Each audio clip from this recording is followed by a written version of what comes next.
Looks like you've been missing a lot of work lately. I wouldn't say I've been missing it, Bob. What would you say you do here? God damn it. Bob, we love playing here tonight. My brother's ready. It helps if you think of it as a game, Bob. Every game has a winner and a loser. You must possess strength to inflict pain, Bob.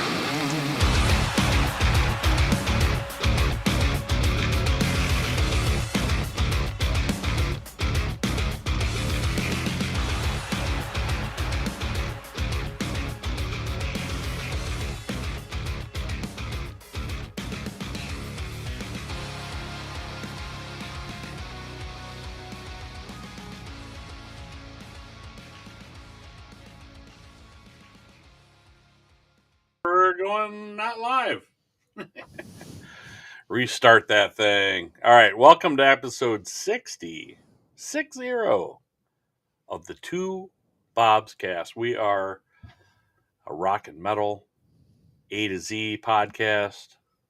We are on the letter N, and I am here as usual with the back from Arizona. The tanned, as you can see, is very tan. Mr. The Herd. What's going on? I'm doing good, man. That trip was good. It sucks to come back to this shit that we're dealing with, the snow and ice and stuff, but it was 85 to 90 degrees all week. It was awesome. I wish I would have had more time to do something fun. Maybe like go to Avatar or something like that. But so how was Avatar? So I didn't get to go. There was some drama. Unfortunately, one of my coworkers got sick. So we had to kind of take care of that and ended up getting there late because I didn't know if that person was going to be able to make it to my boss's house. Anyway, I didn't get out of my boss's house until after 9:30, and that's basically when Avatar would have taken the stage. So I may have gotten there for the last, I don't know, half hour of their shift at best. To me, I was like, So anyway, I know I've talked to H. We're thinking possibly maybe going to Columbus to see him. Yeah, I'm actually waiting for an email back from Kemba Live down there, and if things go my way, then Kelly and I will be going. So if you want to go, we can figure it out. We are also here with our great friend and of Talking to Infinity legend. We're here with our friend Hendo. Brain, how you doing, buddy? Good, man. I'm excited. We have the letter N. Love hurts. I don't know. I don't know how much I know about Nazareth, but this might be a short podcast. Well, we'll rank them and we'll see what happens. Right? Let's see. Hair of the Dog. I think that's the only album. I was going to say, now you're messing with the son of a bitch. I'll talk more about the Guns N' Roses remake than I would the original. There you go.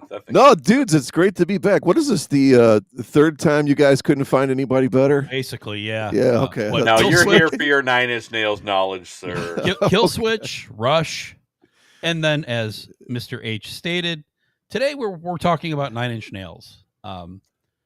Just to kind of throw that out there. And Hendo, like we had to have Hendo here because why is he here? Well, so early on, I kind of felt like 9 Inch Nails was this band that like I liked and nobody else liked. And then I meet Hendo, we start working together, and there's one of a few bands where he's like, "Oh, I love 9 Inch Nails." I'm like, "Are you kidding me?" Like I found somebody that like it's like, do we just become best friends? Like one of those deals. Yeah. So, nobody I knew liked 9 Inch Nails either. Like it was me and my girlfriend in the 90s. We're the two 9 Inch Nails fans. Nobody else we knew liked 9 Inch Nails. We were the only ones. Yeah, so I totally feel you on that. Yeah, I found somebody that respected Trent like I did. It probably even more because again, Brian, we love to have your take as a musician because this is like the musician's musician here. Oh man, talking about Trent. So yeah. Here's the funny thing, Bob. I still don't know anybody else that really loves them the way we do. I know. Like I don't know anybody else that ever even talks about it. There's a girl on my new team at work. Well, I've been there a year now, but she's into them, but she's not more of a casual fan, but I literally don't know anyone that like I can just talk to Nine Inch Nails or would you want to go Nine Inch Nails? Like nobody. So Yeah. we've got you My too. buddy so- at work even said that he got to go in the loge for work, which is one of the lower level ones, kind of like center court. So it's Yeah. not. Okay. It's pretty good for concerts too. But he got to go. He's like, I don't even really like Nine Inch Nails that much. I'm like, yep, of course. Did he ask me to go? No, but okay, So here we are. So, Mr. H, I know before we get started with Nine Inch Nails, I know you wanted to touch on. Oh, We talked. We went to. We did Mushroom Head 2 weeks ago. yeah, we did. Right Uh-oh. before I went to see them. for the Right, and Halloween. you were talking about going to see him. So let's hear your concert review. I went to see the legendary non-Halloween show that was not a Halloween show by any means. They had all the Call the Devil stuff artwork on stage, like every other tour stop. So it was totally not a Mushroom Head Halloween show. No moon, no trees, no all this cool shit. Pumpkins, none of that stuff. Call the Devil banners over the cabinets and water drums up top and up front. That was it. And the big phone dial for Call the Devil in front of the drum kit. That was it. And all we got apparently was Joe Gall. We only got Jenkins on guitar. That was it. Where's Gravy? He held up this, just like the Guns N' Roses we just talked about, just like the video.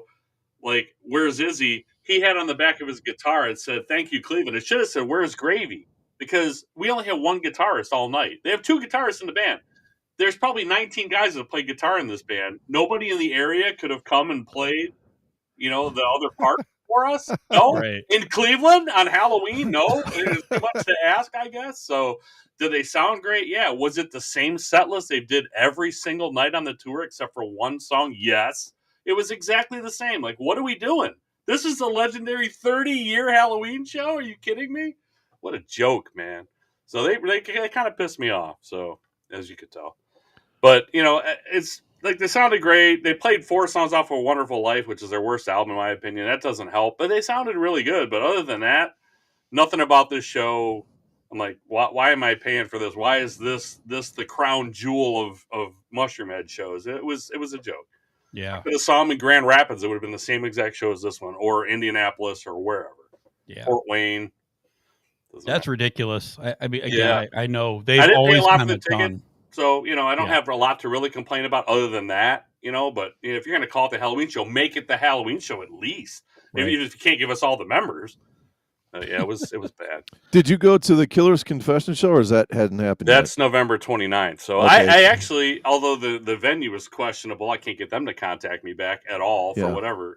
I'm just dying. Phone number works and nothing. But you said that the venue sucks, so I'm yet? not I'm dying to see what you think of it. I can't wait till you go see a show. But I think 216 playing and A Killer's Confession, and they're going to do some old Mushroom Head songs with Waylon and J-Man's going to be there and Gravy's going to be. I'll get to see Gravy play guitar. Maybe I can ask him then why he wasn't playing at the world famous Halloween show. So I don't know. But that one actually has a potential of being a better show than the Halloween show I just saw. So way better.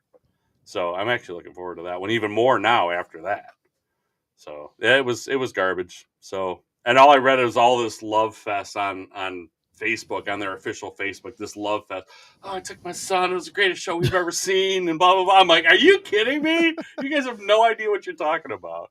Like, unbelievable. Hey, it's better than going to Taylor Swift, right? Yeah. It was. At least they're getting into some good music. I'm going to say it wasn't terrible, right? I'm just pissed off because they took away all the stuff that made it the famous Halloween show that I love so much, and that so many, Herd's been to a bunch of them. I mean, there's nothing like it. This was a joke, man. It was a joke. It was like September 3rd at wherever. Could have been anywhere. See, that's how I felt the last time I seen them, though. It just felt so makes me mad, dude. Not the same. I love that band. It makes me mad. It really does. It really pisses me off. Yeah. Well, I went that evening to see a couple dueling pianists. Yeah, you did? Yeah, I stopped by. Oh, I didn't even know you went. That's awesome. awesome. So me and my wife ended up going to the House of Blues that night. There was a band that we like called Set It Off. So they were playing at the House of Blues, and where we park. Some of they played songs by Shovel. Please. No Shovel. Yeah, that was the name of their album, Set It Off. Yeah. It's a Shovel tribute band.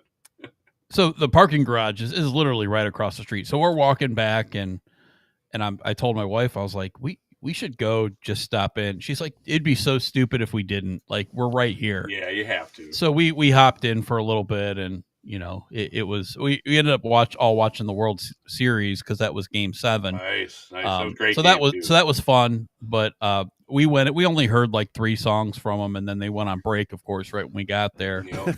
And it was like pushing midnight by then. I was like, all right. What were they playing? You remember? I don't even remember what. I don't remember. Honestly, I don't.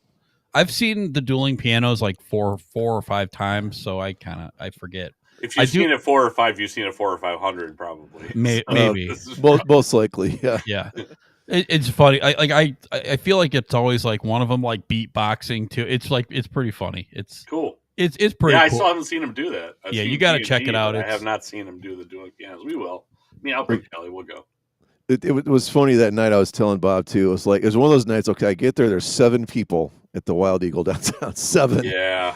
So then we're loading in, and then it kind of picks up, and I don't know, there's 40, 50 people. I mean, the place probably holds a couple hundred, right? There's a balcony too. And it's one of those nights where you're just praying like, okay, just die out quick, or to get packed. And no, it was like kind of this study, like there's not few enough people to stop. So we actually had to play till 1 to like 12 people. And I'm like, I can't stand those kind of nights. You actually mentioned to me that was going on. I thought about going to see Bessemer Saints in Berea, then going downtown, which is about 20 minutes away, to go see Mushroom Head, and then because I'm in downtown Cleveland, going over to the Wild Eagle to see Brian playing the dueling piano. So I was like, maybe I can do 3 shows in one night. It turns out if I would have went to Bessemer Saints and went straight to dueling pianos, I probably would have been happier.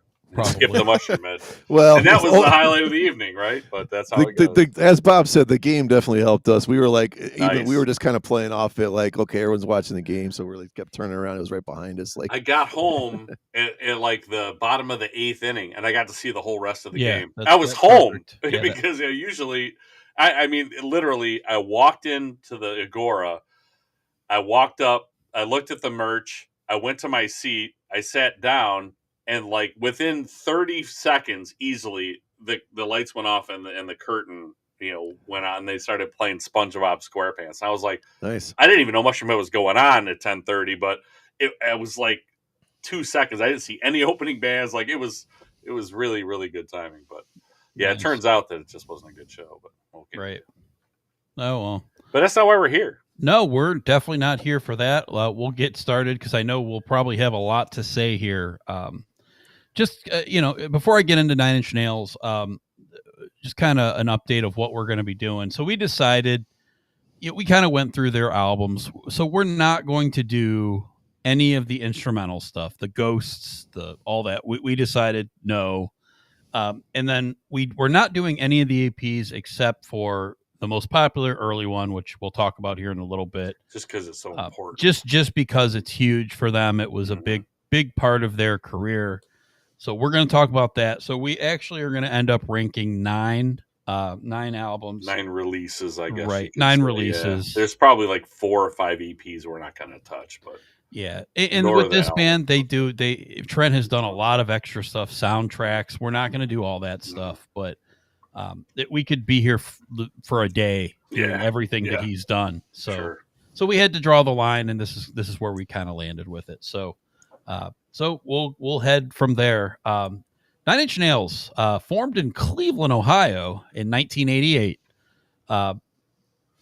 It's going to be a really easy background with this band because there's one member. And there will be one member all the way till 2016, where he finally invited his buddy Atticus Ross to be in the band with him. So up till that point, he was the only member of the band. So he writes everything. He performs most of everything. He usually will have people in the studio with him to do different things, but he writes literally 100%, other than there's a few times where he'll have people helping him, but he does most everything. So he moved at an early age to Cleveland. He wasn't born in Cleveland, but Cleveland is the birthplace of 9 Inch Nails. 1987, a year before the band started, he was playing in a band called the Exotic Birds. If you haven't had a chance to check out that video on YouTube, it's awesome.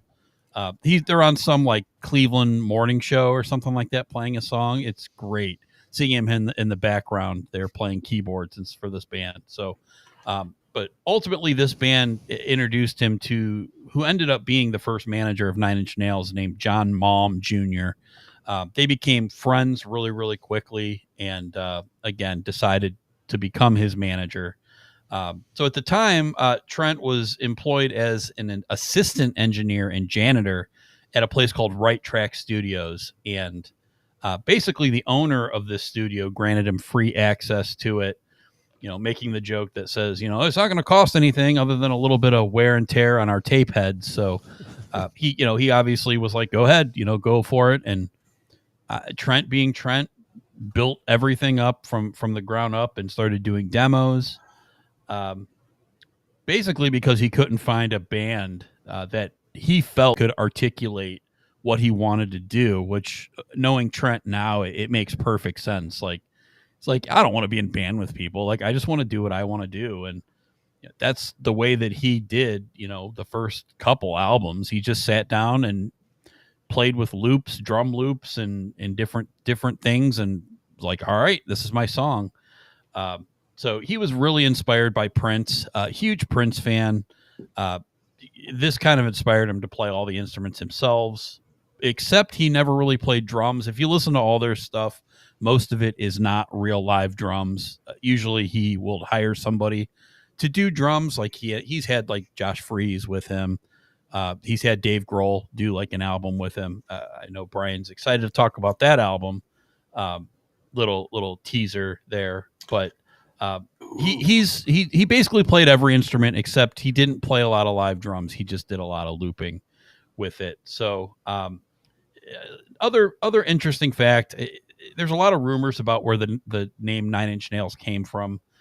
Trent has said he really picked it because it abbreviates easily. Where so it's funny. That NIN, I guess him and Talpus, the guy who's did a lot of the early artwork, got together and made this Nine Inch Nails logo, and it's stuck basically since day one. It's the simplest thing. The simple works the best, right? Yeah, absolutely. And it showed up in their video for Down in It, which we'll talk about here in a second. The logo showed up in there, and they've used it ever since. Like, to this day, they still use the same exact logo, simple, really, really easy. So that's basically it as far as the background for this band. So we'll get into the first album, which was released on October 20th, 1989. The debut, Pretty Hate Machine. This was their only album that was released on TVT Records.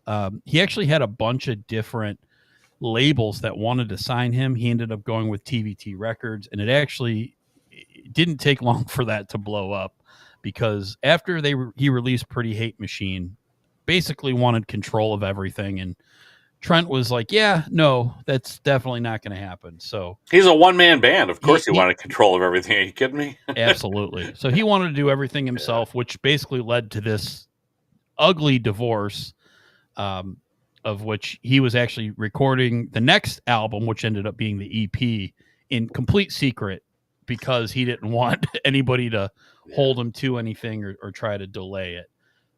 But Pretty Hate Machine, interesting album. It's very heavy, obviously synthesizer driven, electronic sounding, a very of the time album. You kind of forget, because of the band's popularity in the 90s. This is an 80s album, and it wears that on its sleeve in every way, shape, or form. But obviously this album just crushed it. It was certified. It was later on certified triple platinum, which is insane for a debut album on a guy doing something all by himself. Just the way that it all was put together, just completely insane. But fantastic. It still, I think, holds up to do exactly what it did back then, even now. You may say it sounds 80s. Well, it was made in the 80s, so it's of its time. It sounds just like that. So, Trent, to this point, still he says it sounds immature to him now, but but you can't like you can't look at it now and just not give it so much respect and credit. So I'm going to try to keep it brief. I know Brian, I know Mr. H might want to talk more about these albums, so I'll let you guys go with it. I will say though, very good album. I didn't really fall in love with Nine Inch Nails early on, though I knew who they were right away. I went back to this album a little bit later. Head Like a Hole was all over MTV. Oh, he was everywhere. He couldn't escape that one. Yeah, you could not hear that, and it's an amazing song. Some of my favorites on this album, Head Like a Hole, like I said, Terrible Lie. Sin is amazing. One of my favorites of theirs. It kind of led the way to what they were going to do. Something I Can Never Have. It really showed more of what was coming into the future. So awesome album, no skippers. It's actually going to come as a surprise, but I have this one at number 5 overall. But I have it as a B plus. So that tells you right there. I actually have 4 albums as A's for this band. One of my favorite bands. So nice. Again, no surprise knowing that it's one of my favorite bands. But this is number 5, and I love it. But I just love 4 other things more. So. Who am I going to kick it to next? I don't think we discussed the order. Go to Brian next. All right, Brian, what did you think of Pretty Hate Machine? The first thing about Nine Inch Nails is if someone doesn't know Nine Inch Nails and you try to describe them, you can't do it.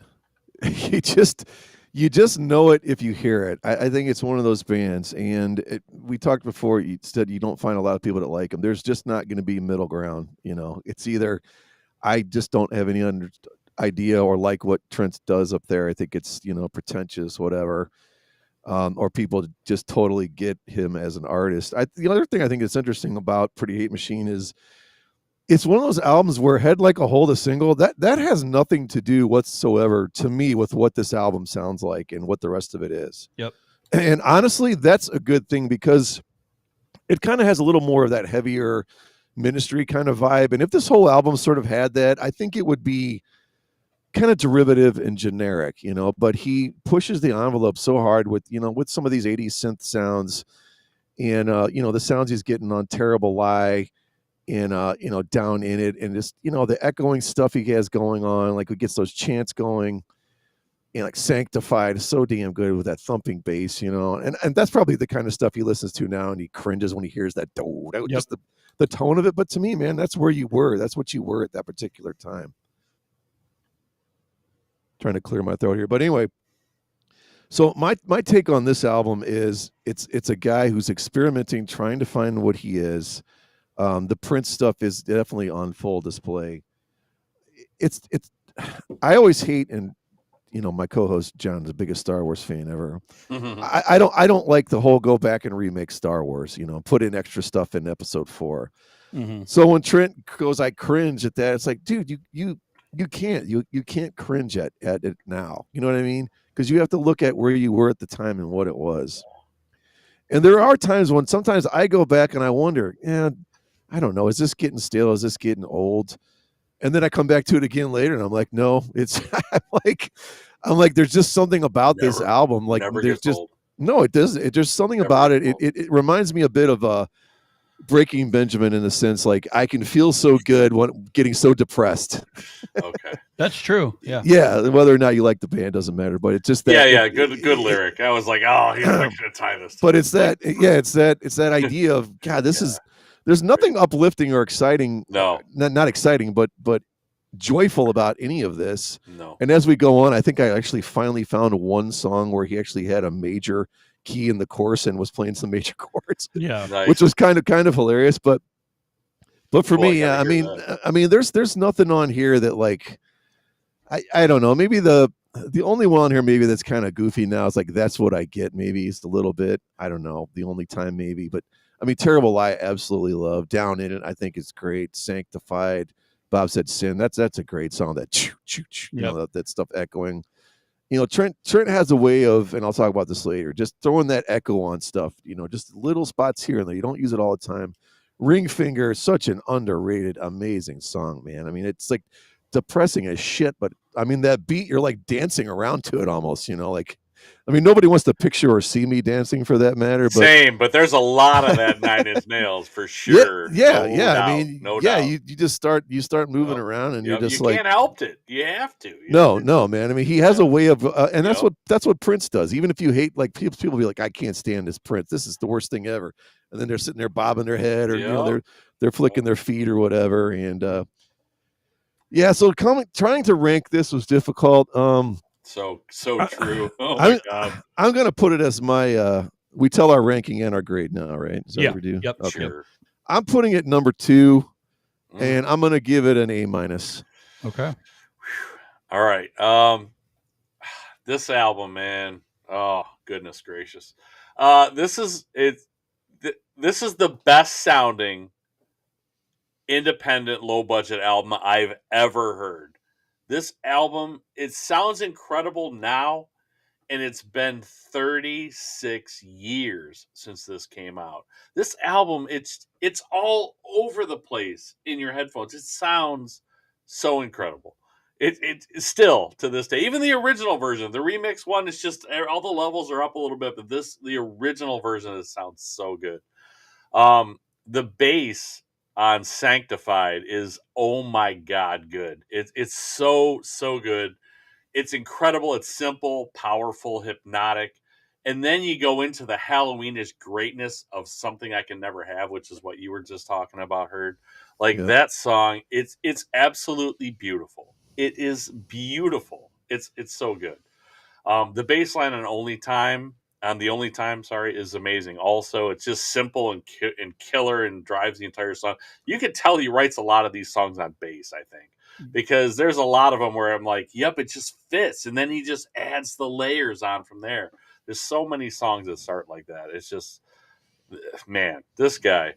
Anyway, my favorites on this one, this is a killer album. The first 5 songs plus Sin are just amazing songs. All the first 5 plus Sin on the second side are just mind-blowing songs. Like Trent Reznor will have better overall whole albums. He'll even have better songs than these, but these the shock and awe, like the music changing energy of these songs, it's different.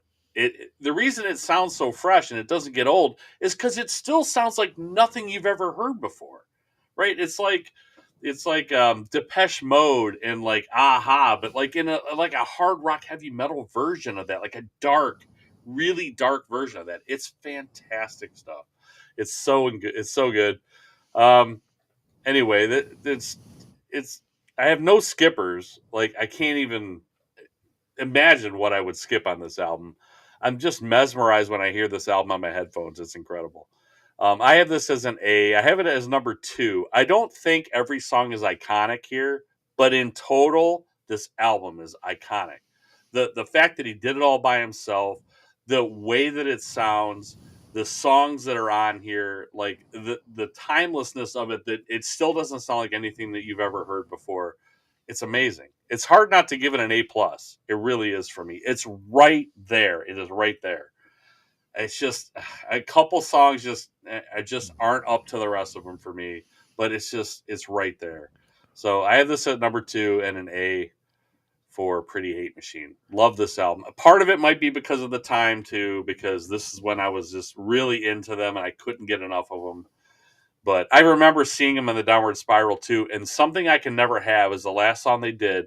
He did it behind a curtain with just a spotlight behind him and him sitting playing a piano. I wish that I was older to realize the impact of that moment for me. Like I still remember it like it was yesterday, but I wish I was a little older to really appreciate how beautiful that moment was. It was so amazing what they did on that tour. So, but that song in particular, like you mentioned, it's an amazing, amazing song. It blows me away. Well, every band too has that kind of iconic song where everyone starts to sing and you kind of look around, you're like waiting for it. Well, this album, I think it's Terrible Lie. You're seeing now what are like 60-year-old grandmas, and then it's all of a sudden Terrible Lie.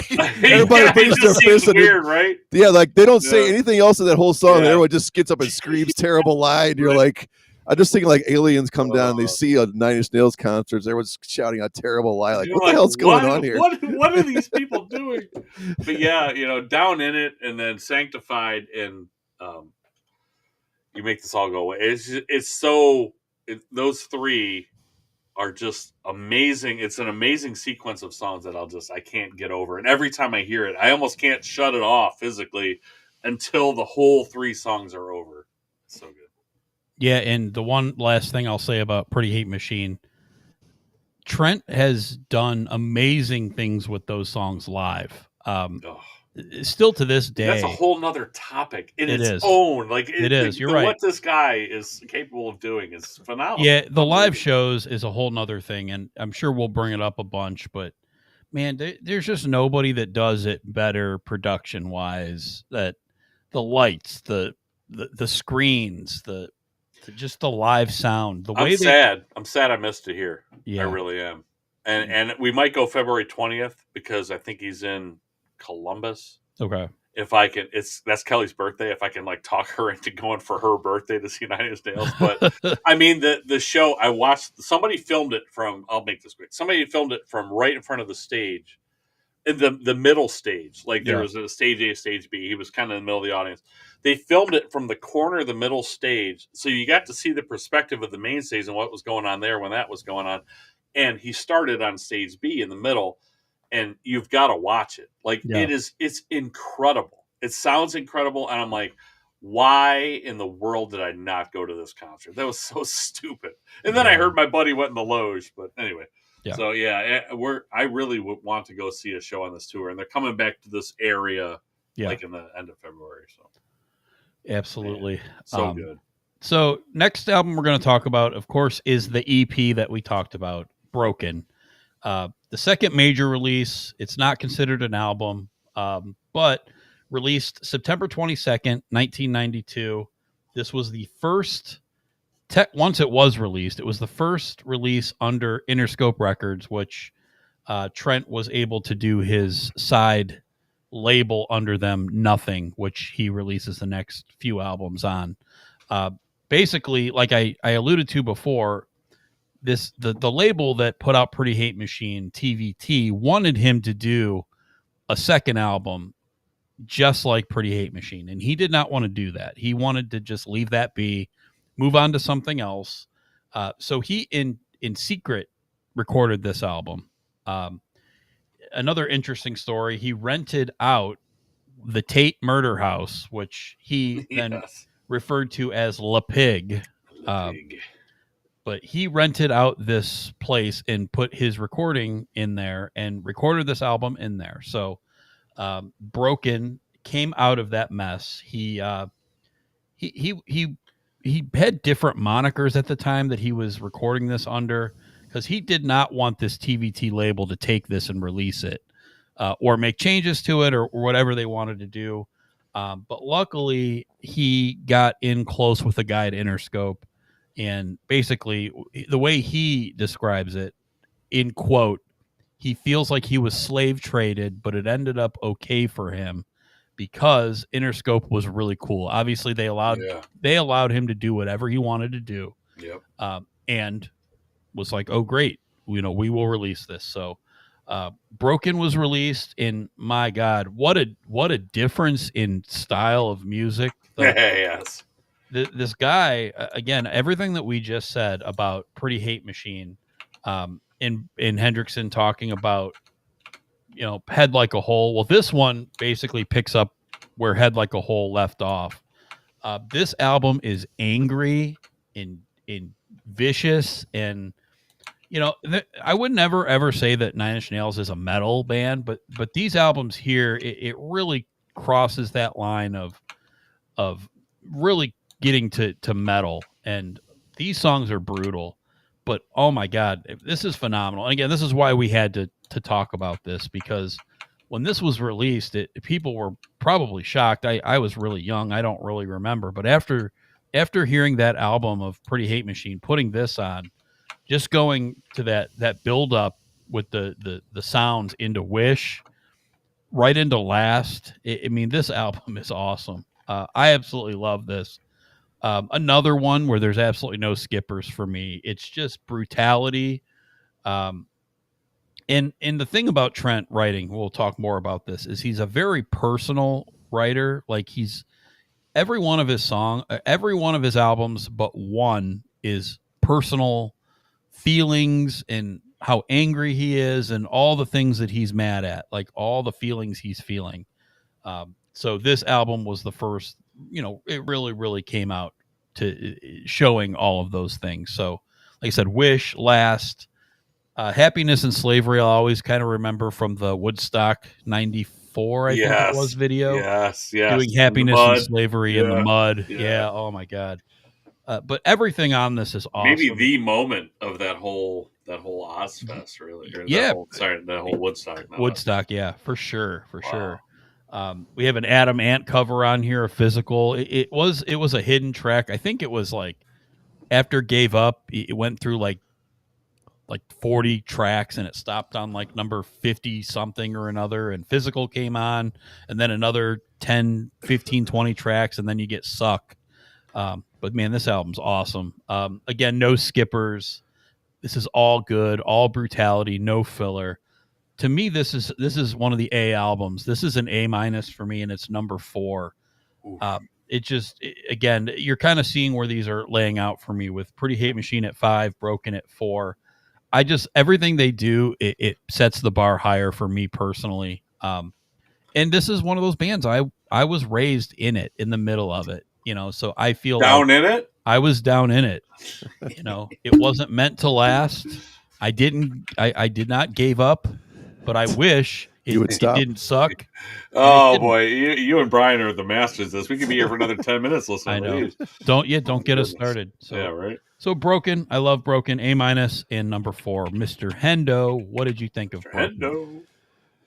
Yeah, you made a good point. It sort of picked up more in the along the lines of Head Like a Hole. I remember when I first put it on and Pinion came on, and you just kind of blasted in the face with this, and I'm like, I don't know if I like this. Like, yeah, same. But then you get to Wish, and you're like, oh Lord, this is amazing. Yeah. Then, like you said, you kind of get, Wish into Last is great. The little instrumental to Help Me I'm in Hell thing, I never really kind of got that. But happiness and Slavery, man, when it I found, and then that guitar goes, that little guitar is just doing those really like wailing riffs. It's like turned up to 11, as Spinal Tap would say, behind those super fast blast beats, and he's got those dark like chords, and like, it sounds like air coming through. I don't know, it's just a wall of like, almost like, it's not even evil. I don't know. It's just a wall of aggression, but it's dark and melodic at the same time, and it just works so well. And I remember I did not even know these other 2 songs were on there until I think I was listening to some kind of alternative radio station or something, because like it didn't just, if you kept the CD going, it wouldn't just like go to that. It took forever to actually get to those songs. Because I think Suck actually comes in at like song 99 or something. Yeah. You're right. Yeah, it skips like 20, and then it skips like 30 or whatever the hell it does. It's really weird. But anyway, and I remember hearing, I was like, what the hell is this? And they're like, oh, this is Unbroken. I'm like, what do you mean this is Unbroken? I never heard this. So then I was like, fell in love with it. It's always funny too when someone's like, oh, I love that cover they do of the Anna Matt song. Like, people like say it like they knew the song before. Like, who the hell knew that song? Nobody knew that damn song. Right. I never heard it. Like, the only thing I know is that stupid Goody Two Shoes song or whatever the hell he had a few, but that wasn't one of them. Yeah, no. And it's funny, the guitar player that plays with me in Grunge and Glam now, we actually kind of had this original band. I never went anywhere, but we only like learned one cover, and it was basically this version of Suck. And I think the rest of what we did kind of sucked too, but we we sounded good on this song though, man. I love this song, and I get like bummed if he doesn't play it live, which if he does, I think you only get what Bob is usually like a half a minute or something. He doesn't play the whole damn song, but sometimes like he does that, and he goes into that Queen song, that Get Down, Make Love, or whatever. Yeah. Sometimes. Yep. But anyway, it just this was. I don't know. It's always hard for me because, like, I don't know that I think of this as an album. It's an EP, obviously. Yeah. You got 2 covers, which is fine.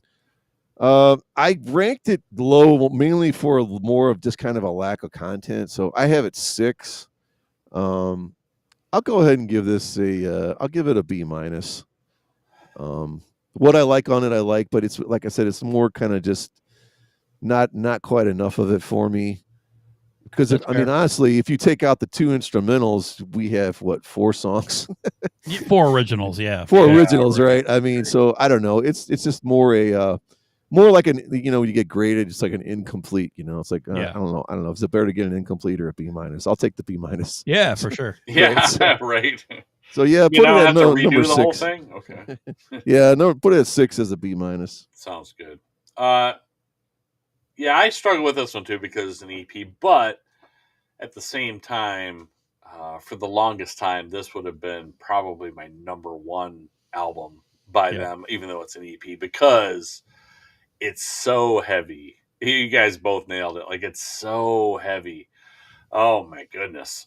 This is what, like, I wish I could just get more of this, so there's not enough. That's the problem, like you said. I wanted to mention, though, the song Last, Time Bomb by Godsmack. Anybody? Yeah. Go listen to Time Bomb and listen to Last, and you'll be like, oh my God, that's the same song. It's ridiculous. So, borrowed at the very least.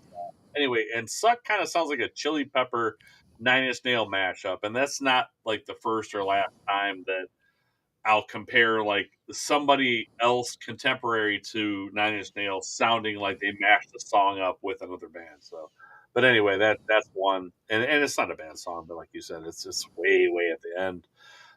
My favorites on this one are Wish, Last, Happiness and Slavery, Gave Up, and I love Physical. I love it. It's so good. It's such a great song. It's such a great cover. Like, I never knew it was a cover, like you said, because I never knew of the original song. And I was 11 when Adam Ant was popular. Like, I knew of him. I was around, but I never heard that song. Yeah. So, but it's a great cover. It made me want to go back and hear the original version, which this one's way better. Yeah, after you did, you wish you had found it. Right. So, yeah, exactly. But I got no skippers on this one. Like I said, I have this one as an A also. I have Pretty Hate Machine as an A. I have this as an A. I have it number 3, though. I like I said, I consider this number 1 for the longest time. It's almost all heavy. And it's just short of an A+ for me because I just love the heaviness. This is 9 Inch Nails when I like them the most, where there's not too much going on, which I'll talk about later, but it's heavy. There's a lot of guitar in here, and it sounds great. Sounds great. What did you think of Broken, Herd? I already told you what I thought. You already told me, so let's move on to that. I Tell him forgot because it's been like a half an hour. Tell him again. So Broken, I thought was really so. All right. No. Let's move on. All right. That's great. March 8th, 1994. My Lord. Are you guys ready for this? Because this is going to be a gush. I was a 13-year-old kid that was trying to figure his way through music, and this came out. And then my mother took it from me. She confiscated it because of a certain song that was on it, that was on the radio, that, says some naughty words. I get it. I was a little young for that. But it was confiscated from me, and it made me want it more. It made me want to listen to it more. But weird. March 8th, 1994, we get their second full studio album, the masterpiece, The Downward Spiral. My God, I don't even know where to start with this thing. This changed my life in like every single way. There's a lot of stuff that I casually listen to, but when this album dropped, this was like the first time like hearing real music. Like, to me, it was like something snapped in my head. I was like, this is just incredible to me. It's a concept album, which I am a sucker for a concept album. I absolutely love it. As you'll see later on as well. I love me some concept records. This is basically a very personal record for him, where he detailed a self-destruction of a man from beginning to basically his suicide, going insane. Trent does this thing of telling a story by having the songs like in order slowly show like your brain just like, blowing up, like basically how it's getting mangled, and like the music gets more messed up and more stuff, and then it basically will lead to the end. That's what happened here. Another album he recorded at the Tate Murder House, Le Pig. La Pig. Very strong influences here by David Bowie's Low, Pink Floyd's The Wall. Obviously, The Wall is almost identical to what this is, right? It's a guy slowly going insane, and you witness it through these songs. Every song you go a little bit more insane. My God, this album is so good. Every moment of this album I love. There's not 1 second of it that I don't love. I could listen to this nonstop over and over, every single song. The video, the sound clips in here are like right on. We talked about that with Mushroom Head last week. These guys nail it too. Trent really nails it with from the beginning of Mr. Self-Destruct, with the guy basically getting, it sounds like he's getting whipped. I think that's what it's from, that THX whatever movie. To Piggy, to Heresy. I mean, these songs are so good. The drums on March of the Pigs. Closer, like I don't think Closer gets the credit it deserves for how he was able to take that brutal of a song. It's so like sexually charged, and it made it popular in the mainstream. Like everybody knows that song. To me, it's insane that he was able to pull that off. But as you go through this album, you get a sense of somebody going insane. The Ruiner is so good, like the guitar solo in there. I'll try not to go through every single one of these songs, but even these instrumental, The Warm Place, Eraser, you just feel every single note. This is one of my headphone albums for sure, where you hear, every time I listen to it, I feel like I hear something else. I hear something new. It's incredible, and all kind of topped off by Hurt, which is probably one of my favorite songs that's ever been written. Just such an emotional song, especially with how intense things get all the way through this album, through Eraser and then Reptile, Downward Spiral, and then Hurt is, it kind of feels like he's at like this realization, and it's so dark. And you have to bring up Johnny Cash's version, because Yes. he absolutely crushed it, and even Trent was like I don't even feel like it's my song anymore because of that. So good. I've always been a defender of Nine Inch Nails' version of Hurt. I love it, but you can't deny how it just worked with Johnny Cash basically on his deathbed. Like he was feeling that too. So anyway, I'll let you guys get into this album. It's a masterpiece for me. It kind of started where I was musically, and ever since, I love every second of it. There's nothing about it that I would skip. So naturally number 9, right? So yeah, so this is number 4 for me. This is number 1, obviously, and it's an A++++++++++. Wow, I mean, to me, all the pluses. To me, it's perfection, and it's probably a top 3 of any album I've ever listened to in my life. It's me. It's my album. It's perfect. Like to me, it's everything I want to listen to. I have nothing bad to say. There's not a moment where I could say, I wish he did this or I wish he did that. It's perfect to me. So easy number 1, easy A+++++. I'm interested to hear what you guys thought of Downward Spiral. I'll toss it to you, Mr. Hendrickson. Bob's like, give me that. It's mine.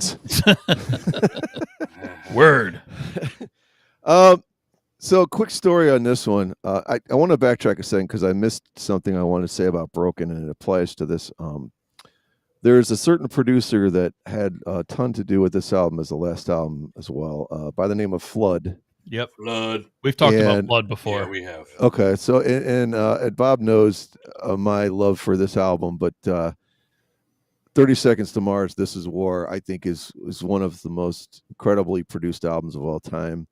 And it's not ironic because that's something bad, right? But the idea that he had a ton to do with this album as well, Downward Spiral as well as that one. I don't know, that's a very strange thing to me. Like, Yeah. how could one person be involved with two things that I think are so sonically amazing that have nothing whatsoever to do with each other? So it speaks to him. But anyway, first song, Mr. Self-Destruct. This is one of those deals where you ever have that thing as a kid where you hear a band do something, and for me it was Guns N' Roses, and maybe I've told this story before about I want to go out and try to drink some Night Train. Basically, as like an 18-year-old kid in college. Yeah, it was one of the worst experiences of my life. It's the absolute worst tasting stuff you've ever had in your life. Yep. And at that age, you're not used to drinking a whole lot. And I got absolutely like annihilated and sick on it so bad. And my analogy to that is this movie that this Mr. Self-Destruct takes us from, this THX 1138 by George Lucas. I really got to go watch this movie. It's one of the worst movies ever. After watching this, you have no idea how they're like, let's put this guy in charge of doing the Star Wars movie that he wants to do and see how it's going to go. It is like simply unwatchable. I think it's absolutely horrible. It's not Robert De Niro. It's the other Robert. Duvall. Duvall, yeah, Robert Duvall. And I don't know. It's just like everyone is wearing all these white suits in this like sterile society where they're all like workers and robots and all this. It's just a horrible movie.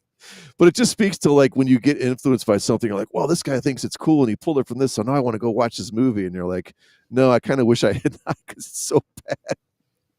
But the song itself, Mr. Self-Destruct, man, you talk about just getting slammed literally in the face or in the back or whatever, like this guy's getting beaten. Like, I mean, it just sets you up for this album perfectly.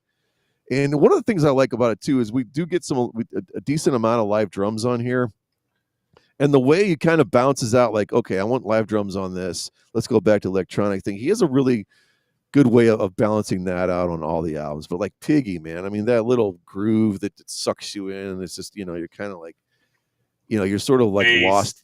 Great yeah, you're bass line again. Yeah, you're just lost in it. Heresy's got a cool riff. A March of the Pigs, Step Right. That goes back to, the like the Wish and had like a whole Ruiner. I think is a super underrated. So if the few times that I've seen him play that live, that song just absolutely destroys. Do Not Want This is great. Warm Place, Bob, is that the one? Was it that or Lemire they played? No, they played Warm Place when we saw them. Okay, that's what I thought. I thought it was. I was like, man, I can't remember what the hell this damn song is. Oh, it's so haunting. Yeah, it's creepy, and I'm like, what is this? What I'm like, oh, duh, it's off of Downward Spiral, man. Like Reptile, man, the way that thing just plods along, it's just like, and then to end up with Hurt, like, I mean. You guys nailed it on the head. Like it's like it sounds like a song Johnny Cash would have wrote. Like, yeah. I don't know. Like, how does Trent Reznor come up with a song that literally Johnny Cash probably should have wrote, covers, and I'm not gonna say it makes it sound better, but makes it its own unique thing. Like it's just like such a great song, just such a great into such a just a dark, just exhausting album, but so full of melody and life and great creative ideas and just doing stuff musically that. Like it just all fits together. There's never like, okay, wait, we went from this to this. I don't know if that works. I don't know where I stand on Closer right now. Sometimes Bob does make a great point though. It's like, how did you turn something like that people, turn that into a massive hit with the content and the lyrical content and what, even though Prince sings about the same stuff all the time, but the way Trent did it was like, pushed it over the envelope. I think that one, to me, nowadays, I'd kind of get a little bit of like, maybe I'm done with this. But it's also one of those, if they played it live and I'm going to see it, I'll probably sing along to every song. But, I mean, it's just, it's like kind of what we say about Pull Me Under. Like, oh, I'm bored with it. It's like, yeah, but if they play it, you're going to be singing nonstop, at the end of the night. But, yeah, so I've got this a solid, it's this number one. I don't think there's much debate probably among 90% of Nine Inch Nails fans. Or at least the majority, I think, would have this one. I've got it as a solid A+, and there's just nothing really like this album. The concept album thing to me is always weird because I'm half the time I think I'm too dumb to try to understand what's going on. But in this one, you can kind of just clearly see the guy sort of going through hell, right? Yeah. It doesn't take much to figure that much of it out. But yeah, man, I mean, just an incredible thing. There's so many people on this album too, like. Charlie Clouser comes on here, and I'll talk about him maybe a little bit later, if you want. But yeah, man, Andy, is it I don't know how you say that? Kubasevsky. He was on Stabbing Westward also. Stephen Perkins is on here from Jane's Addiction. Adrian Ballou, of course, does some of the guitars. But yeah, man, I mean, this is more of a, I don't want to say a group effort. It's got Danny Launer. Is he from Manson's band originally? Launer he played with all that stuff. He's known Oh, as okay, Reinholder or that's right. Renholder. That's right. That's right. He was actually in A Perfect Circle, I think, is the band he was in. But yeah, Okay. he did a lot of his work with Nails. Well, that's the other thing that's weird is as we get further on, like a lot of times, like I'm not sure, like is that a guitar that just he made sound that way, or is it a synth that he just dirtied the hell up to get the crappy guitar sound? Like it's just hard to tell sometimes. I ask that question anytime I listen to a Nine Inch Nails song. Yeah. I honestly couldn't tell you what's live, what's not. I don't know. It's all him, so I don't know. Yeah, well, I mean, I think on Broken, like Wish and stuff, that's obviously a guitar, but there's sometimes when it's squawking around, and I'm like, I really don't know, but yeah, man. I mean, I don't know what else you could say about Downward Spiral. It's just like you said, it's an influential, like it's probably the album that got him in the Rock and Roll Hall of Fame. Probably. I mean, let's be honest. Yep. All right. My thoughts on this album, again, this is just, you've already mentioned it. It's incredibly well produced. It sounds amazing. Like you just throw your headphones on and you just close your eyes and just kind of listen and think through the whole thing, right? So another great bass line, like I was mentioning, like Hendo mentioned on Piggy, it drives the whole thing. It's so good. And I'm not quite sure how to describe it, but my thoughts are like not just on this album, but in general. Trent Reznor, his music has such feel to it. Like it's transporting. Like it makes me feel like I'm somewhere else.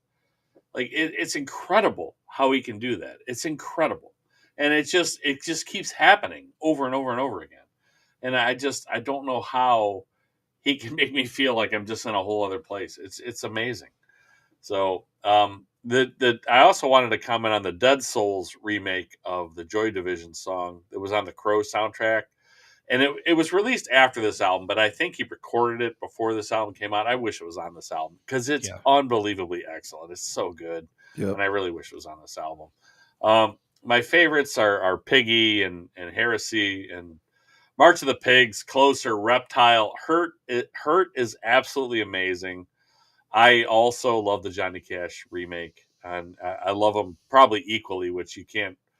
It's hard to say about a remake of a song that's this great that I like it as much as the original, but it has a whole different meaning, like you guys were saying. But I also don't like Mr. Self-Destruct. You guys talked about it and how emotional it is.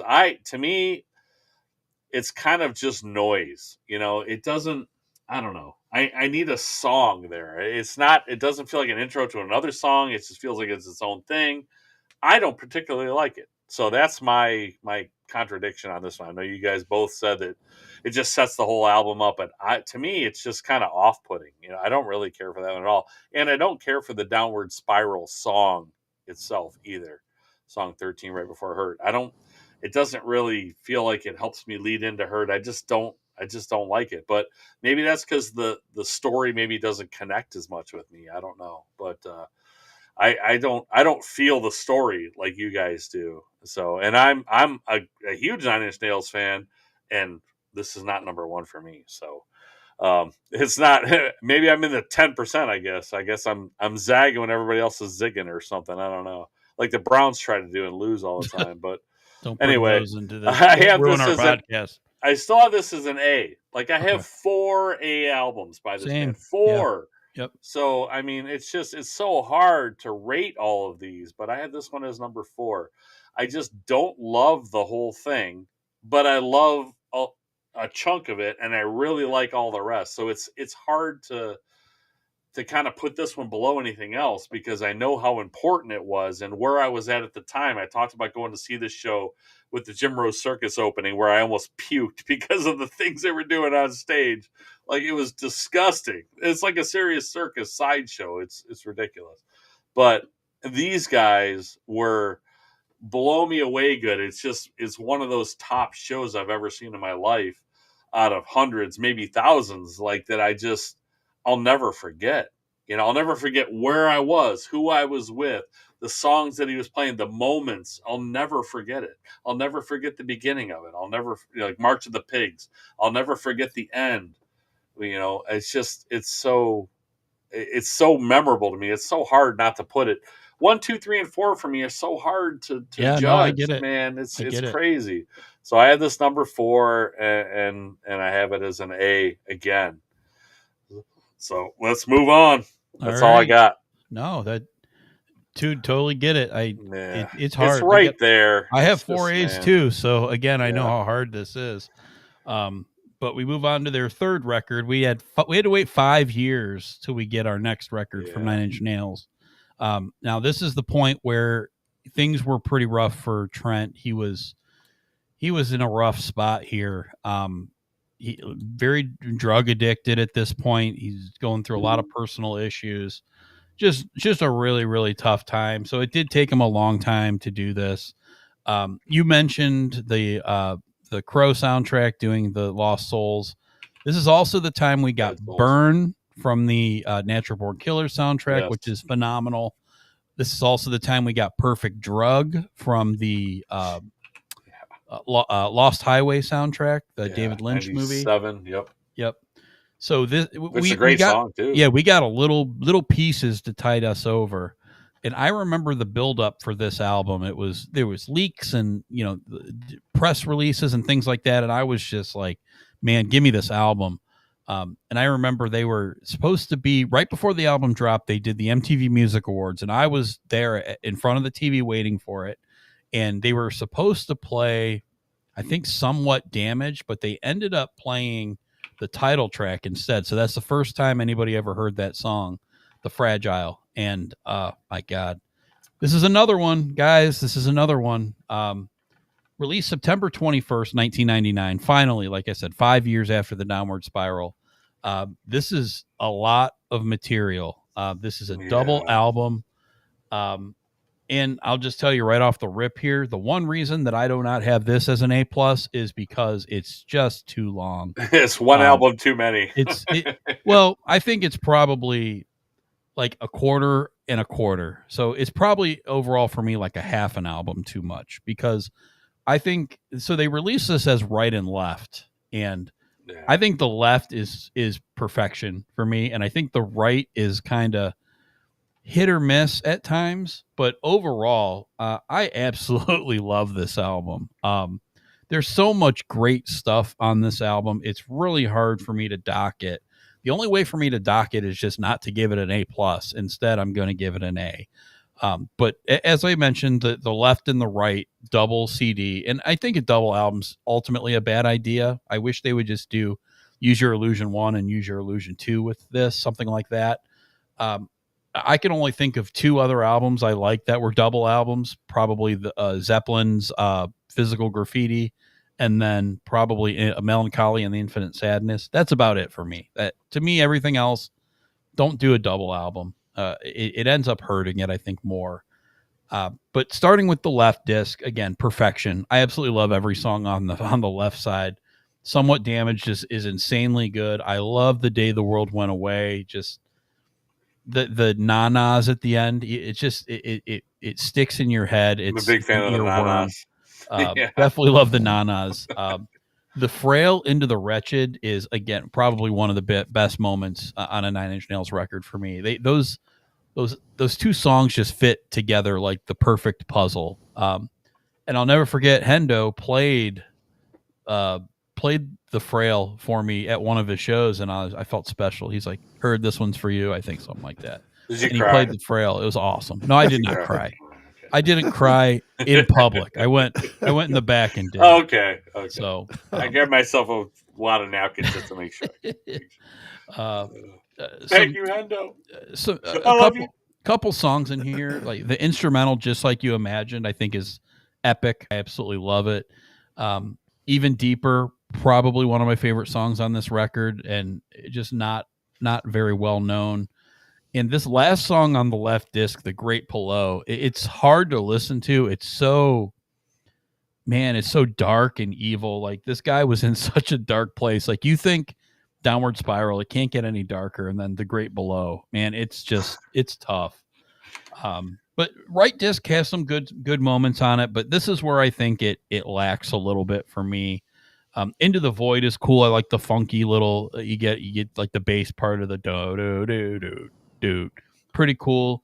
I like Star Blankers. It's kind of nice. The big Star Blankers. Did you Star really Blankers. Star Bleepers. Did you really bleep yourself? I bleeped myself. Oh my goodness. The other one in here that I've heard so many times live that now I just love the song is The Big Come Down. I like the whatever the beat is on it. I feel like I think Dr. Dre actually helped with that beat. I feel like he's on here somewhere. No, he was on Even Deeper. That's even more why I like that song. But I knew Dr. Dre was on this somewhere. But I love Dr. Dre. Yep. But The Big Come Down is awesome. I'll talk a little bit about it later, but the best show I've seen ever from Nine Inch Nails. I sent Hendo a video last night. We were talking about it. Me and him had floor seats. Again, we'll talk about it later. It's a later tour. It is the best show I've ever been to. The Big Come Down is awesome.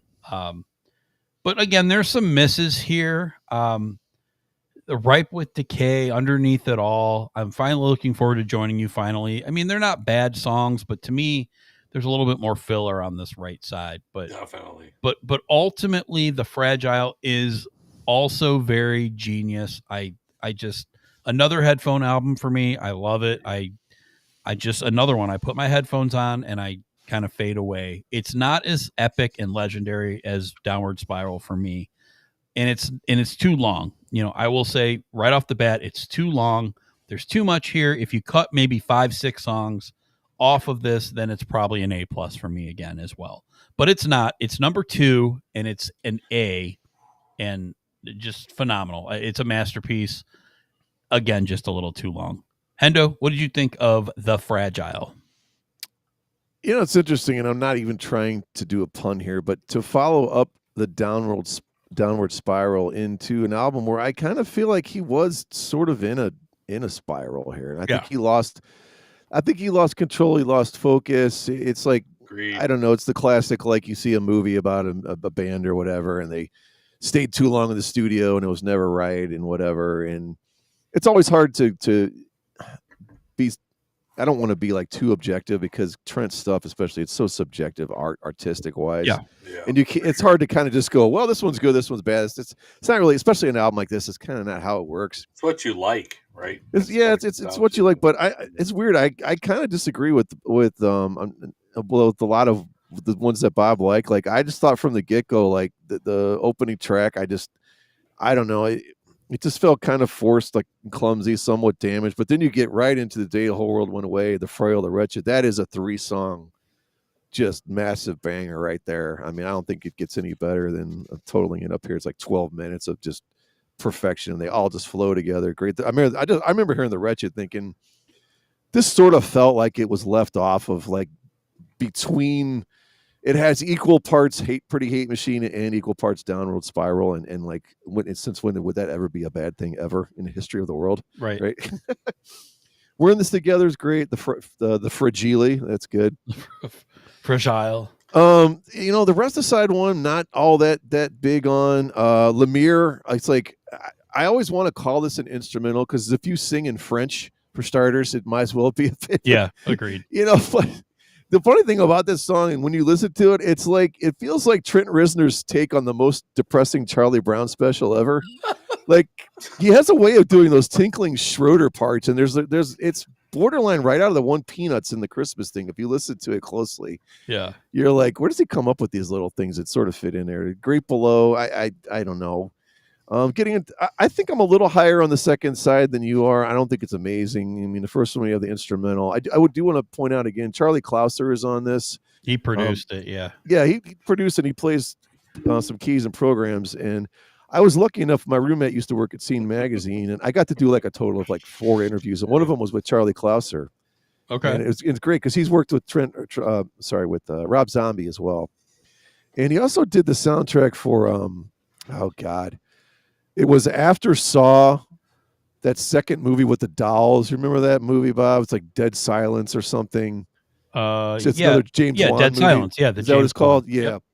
Not necessarily a great movie, but I think that was the first time he got to do a whole soundtrack by himself, and I remember him talking about it, and that was cool. Just getting to meet and talk to that guy, and we were kind of talking about the idea of like playing stuff live and whatever, and this and that, and he had an interesting take because especially with this industrial music, he's like, well, we had like 4 computers going and 5 synthesizers going at the time to create the sound, so. If someone doesn't actually play it physically and it gets triggered, or it's on at that time, I guess on an ADAT, like I don't care, right? You know what I mean? So because it wasn't like you practice guitar for 9 years to come up with these 9 chords you're going to play, and I thought he just had an interesting take on that, for where stuff was at the time. Now everything is so damn overproduced and lip synced and whatever, but this was very specific to this type of music. It's like you borderline can't play all of these things live because there's so many things going on. It's true. Yep. Which anyway we could talk about more later because it just turns into such a wall of sound with what he does. But getting back into the void, I really love that part. I tried to say myself, but myself. Mm-hmm. Bob, love that one. Bob literally put the same words. I had the funky synth riffs at the end. Yeah. Yeah, where is everybody? I like that bleeding and breeding, lying tonight. That's got a cool plotting beat. The mark has been made. Kind of, I don't know. That's a big wall of noise. I don't know if it's in a good way. Please, there's some cool, super funky stuff. That Star Truckers Incorporated. Star Truckers. Wasn't that originally supposed to be like something possibly about Marilyn Manson, or he helped write it, or he was in the video for it? I don't. Okay, is that what it was? There's something else to it, but I don't know. Yeah, there's something else to it. Didn't Trent produce the first 2 or 3 Marilyn Manson albums too? I mean, I think the first 2. Yeah, I think the first 2 for sure. When he was really big. It is funny how much Bob loves the big come down because I really love it. Like, I have a favorite as that one as well. So there's I don't know. There's no melody. Like I need something to glob onto. No place I can go. Yep, it sticks in my head, man. Place I can hide. Yep. And it's got the funky bass in it. The bass line. I know Mr. H likes the bass line. The bass. Yep. Yeah. So good. Like I like the last minute of it musically, but I don't know something about the vocals. But underneath it all, I mean, that's about as industrial as he's ever gotten. But the song, I don't know, it just kind of feels going through the motions. But then, like you get to the right with the K. I mean, it's exactly how you think this thing is going to end because we're through 25 songs or whatever it is now. And it's like it's just a drone of dissonant, fading, basically hopeless, bleak. Right? I mean, it's like, which you kind die. I mean, you kind of end a downward spiral like that with Hurt, but you didn't make us sit through 25 songs to do it, and some of which were considerably not as good as others. So yeah, for sure. It's hard. Like I've gone back and forth on this album throughout the years on how much do I appreciate it. Let's put it that way. But as far as sitting down and be able to like digest like the entire disc on both of them, I don't think is that easy. No, it's not. I've got it at number 5. And it's kind of like how I had Broken Down Low because it has too few. This has too much. Way too much. So I got it at a C+. There's enough. You're going to hear enough of the songs off of here you like anyway. Like you're probably always going to get the Frail or whatever, and hopefully the Wretched. And even though I don't like it, you're going to get the Big Come Down, I guess. But I'll sit it comfortably at number 5 as a C+. All right, H, what you got? All right. This one for sure is a bit of a drop off for me. It sounds good, but sometimes, Hendo just mentioned this. Sometimes there's too much going on. Just like you imagined, for example, and that's largely without vocals. There's just too many layers. There's too much noise. There's too much stuff going on. Oh, you're speaking my language. It's like it's too much. Like it's overloading. Like I can't even find the stuff in there I want to hear. Right. So, and then Pilgrimage also is like that for me. Yeah. It's just oversaturated with sound. It's oversaturated. There's too many things going on. So simpler is often much better for Trent Reznor. That's kind of what I'm saying. So My favorites, I do like Somewhat Damaged. I love the build, where Yeah. sometimes there's too much stuff, but I love the build. It starts with one instrument, goes to another one, and another one, and another one. Yep. Until you get to the middle of the song, and you're like, wow, man, I can't believe what he built here. Like, you could hear him building this castle. Like, it's crazy. Yeah. And it's kind of cool, you know? And it feels like a 7-minute song crammed into like 4.5 minutes. It feels like a Dream Theater progressive metal song where they keep adding and adding and adding and adding and adding, but it's only 4.5 minutes long. So I love The Wretched. I like We're in This Together. I like No You Don't. I like that one a lot. On disc 2, I like Into the Void, like you mentioned, and I also like The Big Come Down. It's catchy. I just can't escape it. I can't not like it. I tried. I was like, I don't know if I like the song, but I I just tried get not to stuck like in it. my head. Did and you I could try? not like it. Right? I tried. I gave up. I did. I just accepted the fact that I like it. I can't help it.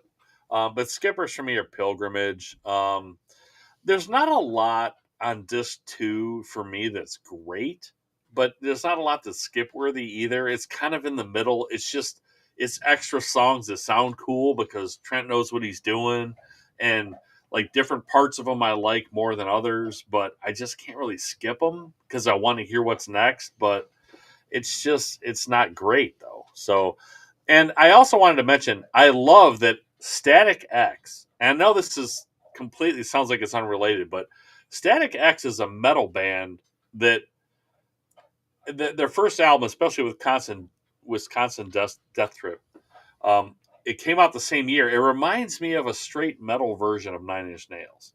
Like I like Love Dump, for example. There's all this like different keyboard stuff in it, but it's like it has this heavy metal guitar, and it sounds a lot like Nine Inch Nails. In fact, Spotify always plays these songs for whatever reason after I listen to Nine Inch Nails. Like when the album's over, it'll just go to some other song, and it's a lot of times a Static X, and I'm like, I totally get it, and I love that it's like a metal version of the same thing. And if you listen to it, there's so much influence from Trent on everybody, but on something like this in particular, that's just not really that popular, but it sounds amazing, and it sounds just like Nine Inch Nails to me, but a metal version.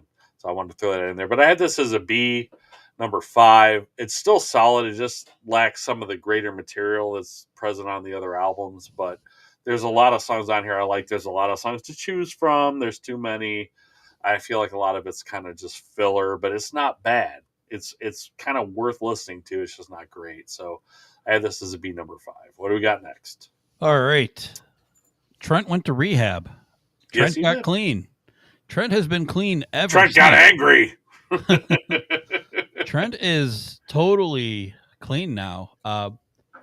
Our 4th studio LP released on May 3rd, 6 years later in 2005, we get With the Teeth.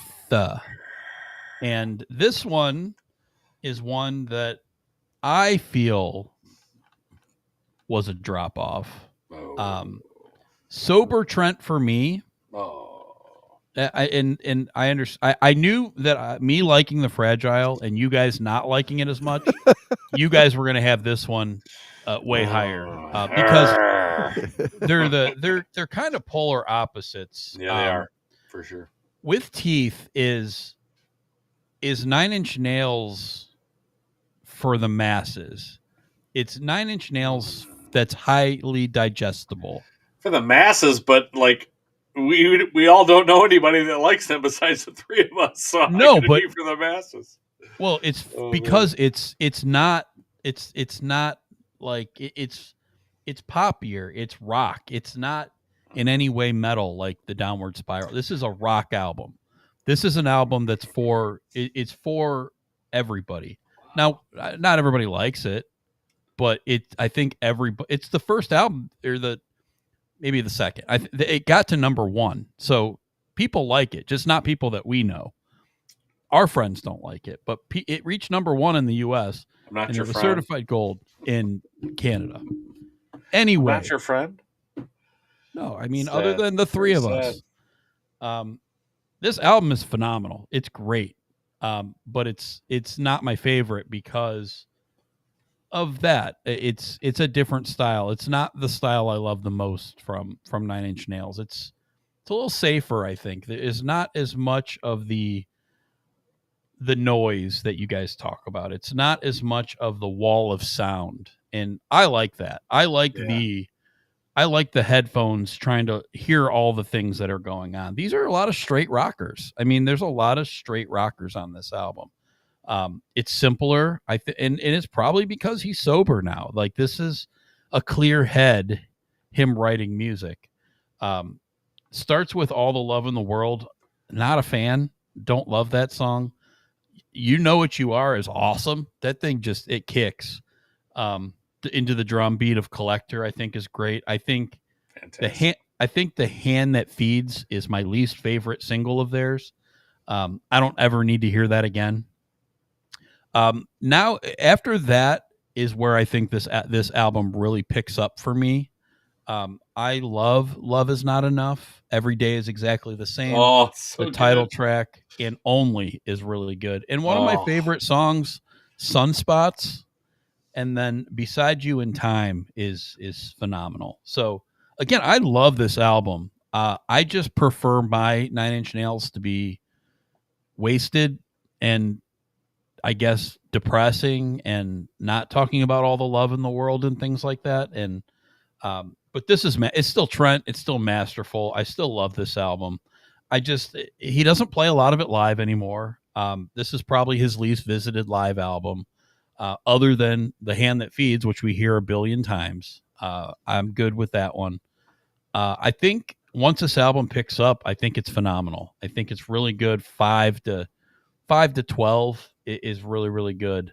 I have this as number 6, and I have it as a B. And I will allow you guys time to gush over this album. I know you both love it. So, Brian, go ahead. With Teeth, what did you think? Man, this one was a grower on me big time. Of all the Nine Inch Nails albums that have come out, this is the one where I think I put it on the first time and I was like, okay.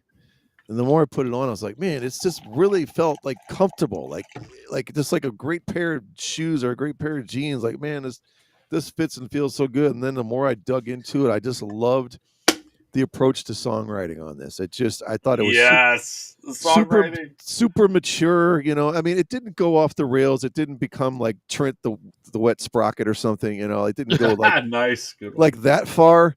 No, it didn't. But man, I mean, right off the get go. So I'll disagree with you on this one too, of course, because that's why we're here, right? I mean, I love All the Love in the World, man. I think it's awesome. Well, you should get all the love in the world, Brian.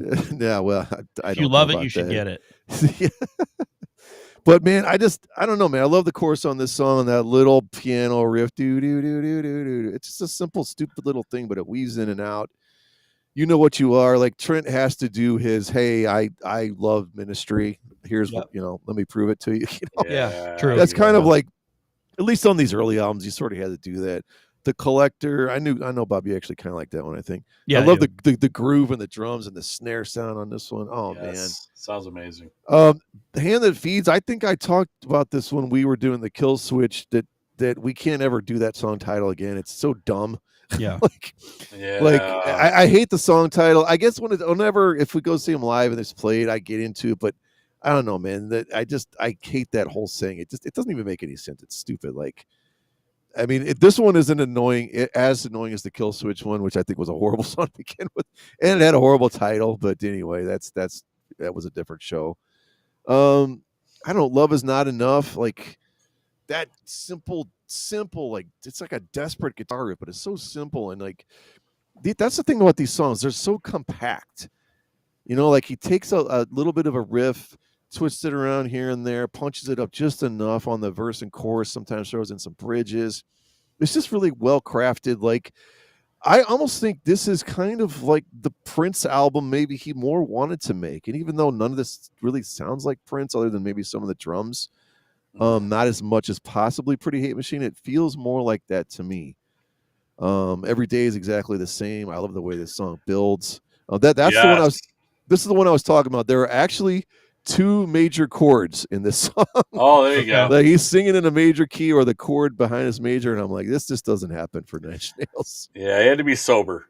So yeah, I mean, with teeth, I mean, I Yes. kind of hate the Great with song. the teeth, sort of the way he says, the way he phrases it is kind of goofy. It is. But man, that piano break, the piano breakdown and going into the end. I mean, oh my god. Yeah. And only, man. I mean, talk about a well-written song. I don't know. Oh, It's there is like, no fucking you. There is only me. Yeah, I mean, it's like dude. it's like a Beck almost Oh thing, my right? It's like God. he's like rapping and waxing poetic, like That's Beck would so do on good. something. Yes, you it know, like- did. yeah, but it's like, I mean, I don't know, getting smaller. It's super pop song there. I mean, one of the only, I don't know. Oh, actually, I do. Okay, I skipped one. Sunspots, falsetto Trent over So a synth bass line. What's better, right? Right. I don't know. There's something about Baseline. yeah. It's something about when he does that super high falsetto over a thumping bass. It's like it's you mix the bass, two. dude. Yeah. The line begins to blur. That's probably one of my only skippers. Beside You in Time, good Lord, if you listen to that song and have like any type of a strobe light going on, I think you're going to have a seizure. You might. Maybe You you know what I might. mean? But that's like Wow. those dizzying hypnotic groove beats he gets going, you know, right where it belongs. I mean, is this almost a folk song? Yeah. I don't know. Kind Almost. of, you know. And I talked about the Plunky Schroeder piano. I mean, boy, this is all over this one. But man, it seems like it's a sing along, and it's got the fake crowd noise. I guess I don't think this is played live. I didn't investigate it, but yeah, man. I mean, I don't. These are just all really well crafted songs, and it just fits together. And it's not like, I don't know. It doesn't overburden my ear to the point of like, okay, I think I'm tired of this or whatever. And that starts to happen, well, pretty quick soon. I don't know if it's because we got older and we could only listen to so much, but yeah, man, I have this up. I was really torn between actually putting this number 2 over Pretty Hate Machine, and it's almost like 2 and 2A. But I've got With Teeth at 3, and I have it as a solid A. All right, H. What you got with teeth? With teeth. It's like this album has more teeth to it, to me. It sounds really good, but they all do, unless there's too much stuff going on. I mean, but even that for me, it's just because there's too much stuff going on, not because it doesn't sound good. But it does sound amazing. The songwriting and hooks for me are top notch again on this one. I have so many favorites on this album. I really do. All the Love in the World I like a lot. You Know What You Are. The Hand That Feeds I like a lot. I mean, I know that's the hit song off of this one, but I still love it. I can't turn it off when I hear it. Every Day is exactly the same. With Teeth, I love. Only is so good. That bass again in there, it's amazing. Right Where It Belongs. Like, this man is so freaking talented. He has such a great feel, and he projects it onto you. Like, there's no one like this guy. No one like this guy. Right Where It Belongs it's a beautiful song, and you can feel it. Skippers, there's nothing on here. This is all so good to me.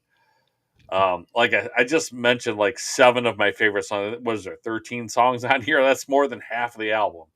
So this is an A number 1 for me. This one's up there with Pretty Hate Machine and Broken.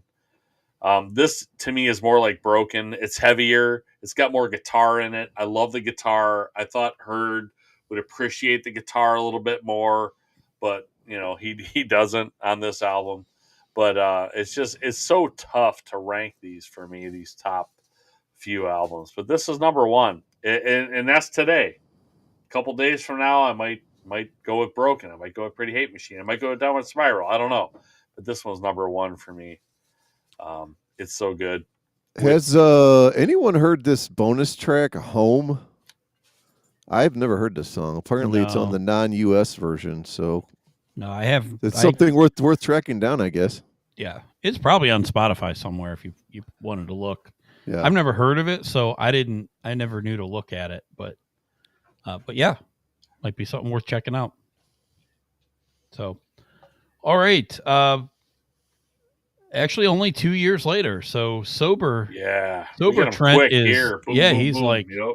Sober Trent is ready to work Trent. So he was pretty quickly after the With Teeth tour. He was actually on tour and he wrote this album. This is one that he did on his own time in between dates, touring for the last album.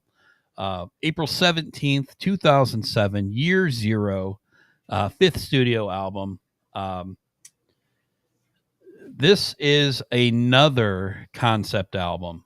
This one, I'm going to talk about this.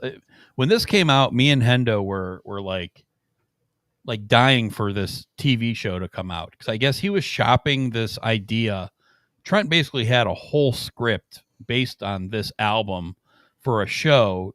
It was a movie at first, but it was too much. So then he was trying to sell it to HBO to do the show. Year zero basically had this whole thing. Basically, the story is this.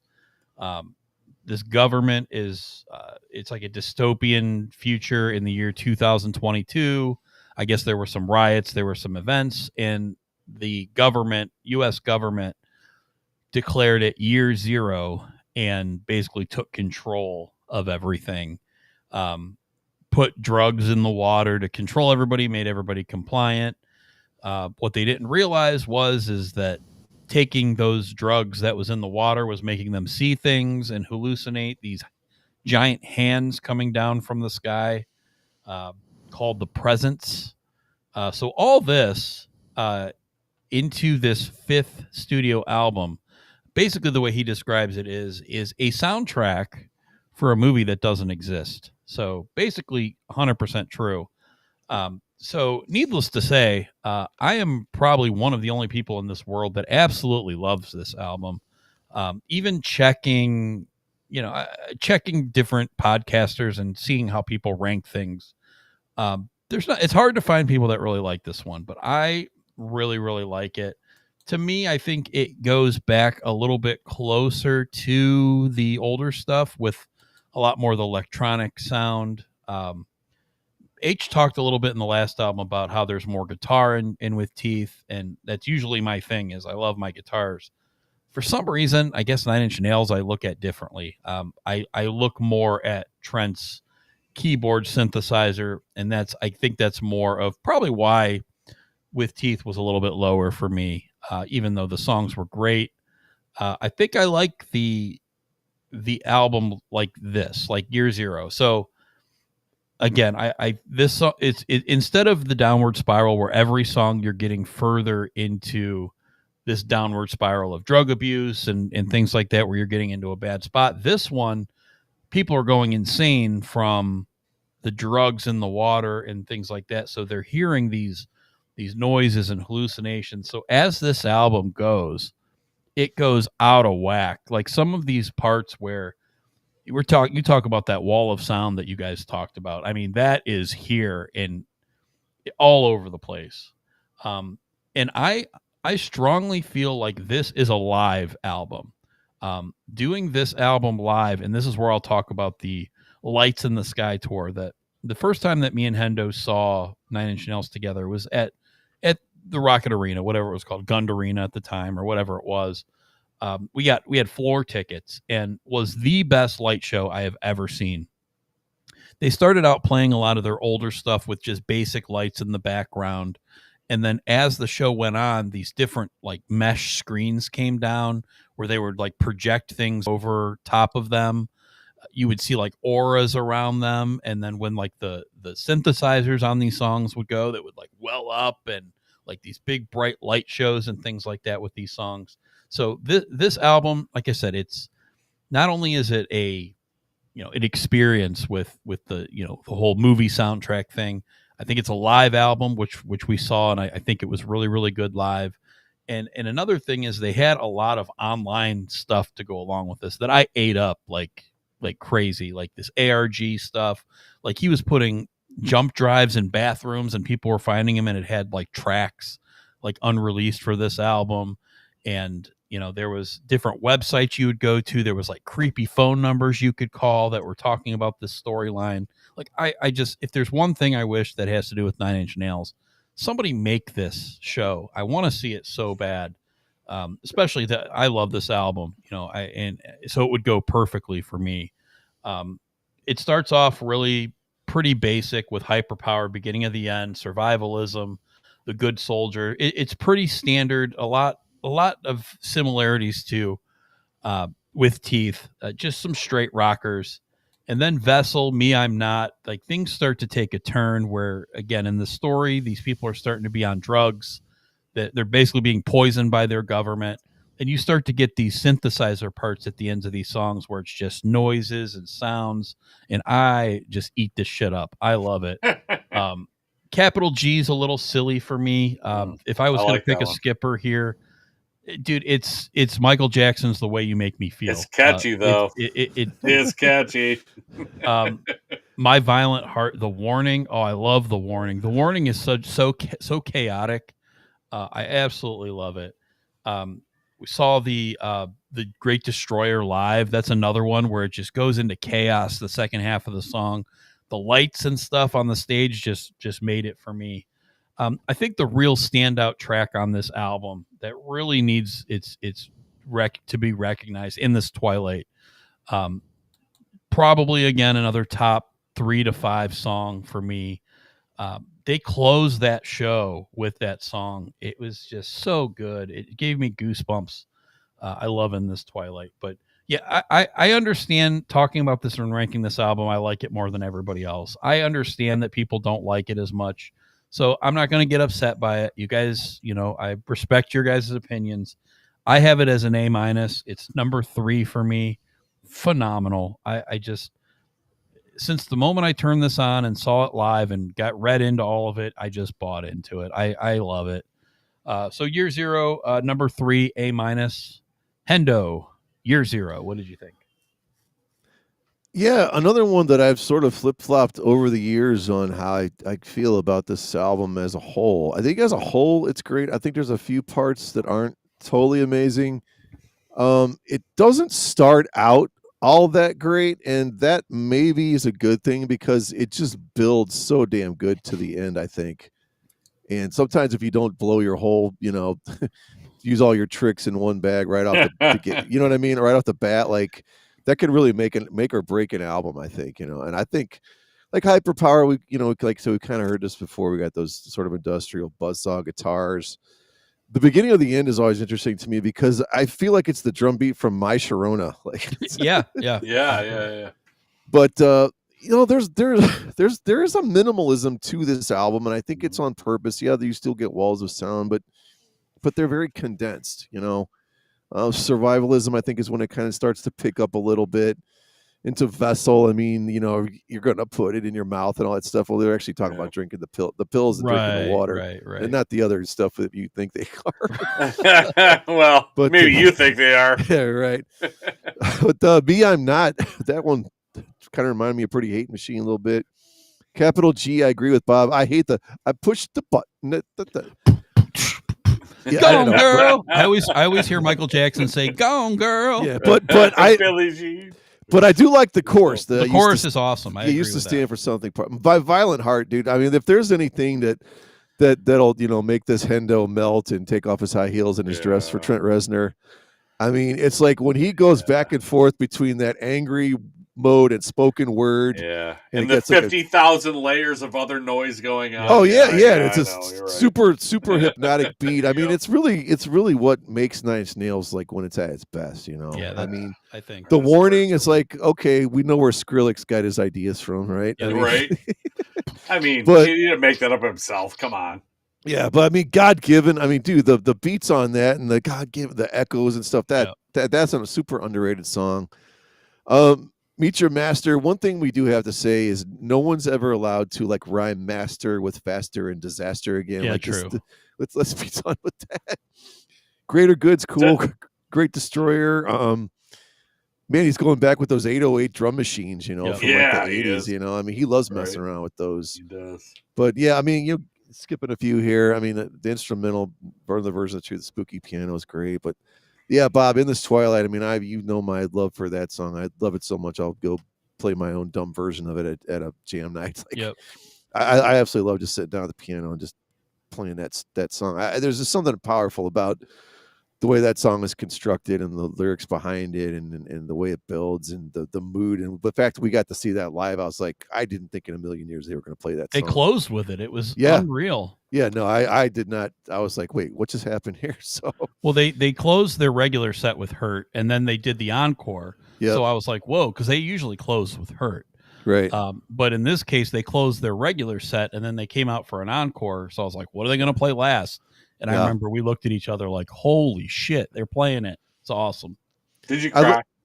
I thought about it. I love the last song too, though. That part about God have mercy on our dirty little hearts. I don't know. It just like it's like the people. Everyone sort of realized what they did or whatever. I don't know if it's supposed to be that they're actually sorry for it. I don't know. Probably not. But I can't follow along on the concept stuff. I leave that to Bob. I'm not smart enough. But yeah. So I put this. I put this at a solid. It's number 4. For me, I'm gonna give it a solid. Just a. I don't know if I think I'll go B+. I'll give it a B+. Okay. Wow, I'm impressed. All right, H, what you got? Year 0. All right, year 0. It's only 2 years after. I know. Teeth, like you said, I expected a more of the same, but it is quite a bit different. Although still within the 9 Inch Nails envelope, I guess you could say, but. There's more build songs here where he likes to build from the really simple and make it more complicated. So there's quite a bit of that on here, and less heavy, kind of less guitar up front like Teeth had. Like with Teeth, it was like he was trying to make it with Teeth, and there was just guitar screaming in your ears all the time. So, but My Violent Heart, like you touched on this, it's another one of those little too much going on in it for me. Like. There's a couple other parts of songs also that kind of get that way for me where like the second half of the song there's so much built into it I'm like it's just too much like I need it simpler. So but that's where you love searching through that stuff, and for me it's just kind of noise in a way, not really noise, not to where I'm like skip, but to where I'm like I can't really figure out what's going on here. Like it's just too much. But my favorites here are beginning of the end. I do like Capital G. It's really catchy. I mean, that's what Trent does for me is like he makes this industrial stuff. Like, yeah, he has a lot of instrumentals, but other ones he makes where there's this hooky element to it, and he creates this little hooky verse, and I just can't get it out of my head. I like Capital G because of that. And In This Twilight's a great song too. It's another great beautiful version of what Trent Reznor does, like what he can do with just simple stuff. Like it's so good what he's able to put out when it's just simple. So skippers, there's not a lot for me to skip here. I mean, maybe Vessel or another version of The Truth, I guess I might skip, but I still think this is a really solid album though. I have this as a solid B, number 6. I mean, we're ranking 9 albums, so this is kind of in the middle still. It's still really solid for me. Due to his tendency to kind of build songs, though, incrementally, adding instruments, there's quite a few songs that I like half of or a third of, where I might not love the whole song, but I love some of it until it gets to be too much for me, or I like it when it kind of cools down later in the song and I'm like, okay, this is a really good like melody for me or whatever that I really like. So it's not like I just don't like whole songs. I like parts of songs that I like a lot. So but like the rest of it sounds cool, but I'm only into kind of the hookier parts, I guess what I'm trying to say. So I have this as a B, number 6, just a solid album for year 0. All right. After that, 2008 was a busy year for Mr. Trent. He did the first Ghost albums, which was Ghost 1 to 4, in 2008. And he also did their 7th studio album, which was called The Slip, both done in 2008. Both he released free on his website. Yep. With the Creative Commons license, which, again, allows for this music to be downloaded at no cost. So this album released on May 5th, 2008, The Slip, he said he finished it in weeks. It was something he put together really quick. when he was talking about it, basically said where else like albums like Year Zero and With Teeth were paintings, he said this was more of a sketch. But he said he really enjoyed making it because it really didn't take much effort at all. This was represented by the same tour that we saw with that Lights in the Sky tour. So they I was played a going to lot say, of because this Lights in album. the Sky's on this album, right? Yep. Okay. Yeah, but it's the first tour that they did where they played Year Zero and The Slip. So they played a bunch of both of those albums. They played almost 3 hours on this tour. I remember about 30 songs. So they played a lot of Year Zero, a lot of The Slip, and they still managed to play, 4 songs off Downward Spiral, 3 songs off of Pretty Hate Machine. Like, it was really, really a cool set list. I remember really, really good. But this album, actually, I liked quite a bit, especially the first half of it. Now, I think the second half of it is way weaker than the first, but I think this is a solid album. It sounds more, I think, close to With Teeth. There is a lot of guitar in this, a lot of live drums.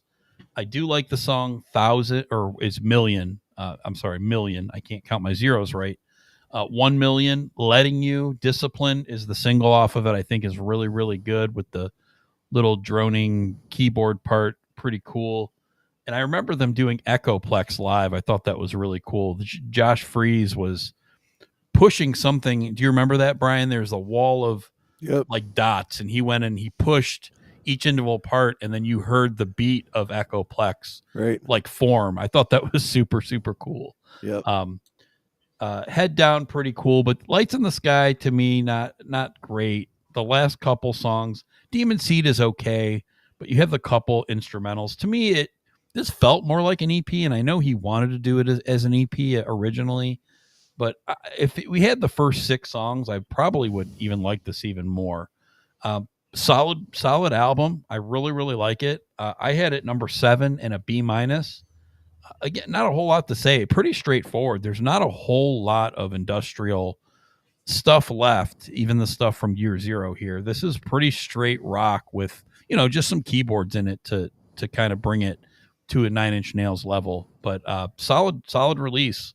I don't think it gets the credit it deserves. I think it's pretty underrated, I think, for how solid at least the first half of it is.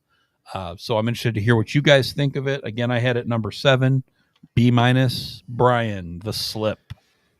Yeah, this is a weird album, and people that don't like this band are going to say this is what they sound like anyway. But to me, this is the one album where he had a musical idea, and it's just on loop for the whole song. It never changes, and he does that for basically almost the full 10 straight songs, and that loses a lot of what makes Trent so great. And I guess it's why he said this is more of a sketch than a painting. Mm-hmm. So, like the first song, Million, it's okay. Letting You, I don't know, the chorus on that just like I did not just really sort of ground on me. Discipline, I think, is a good song.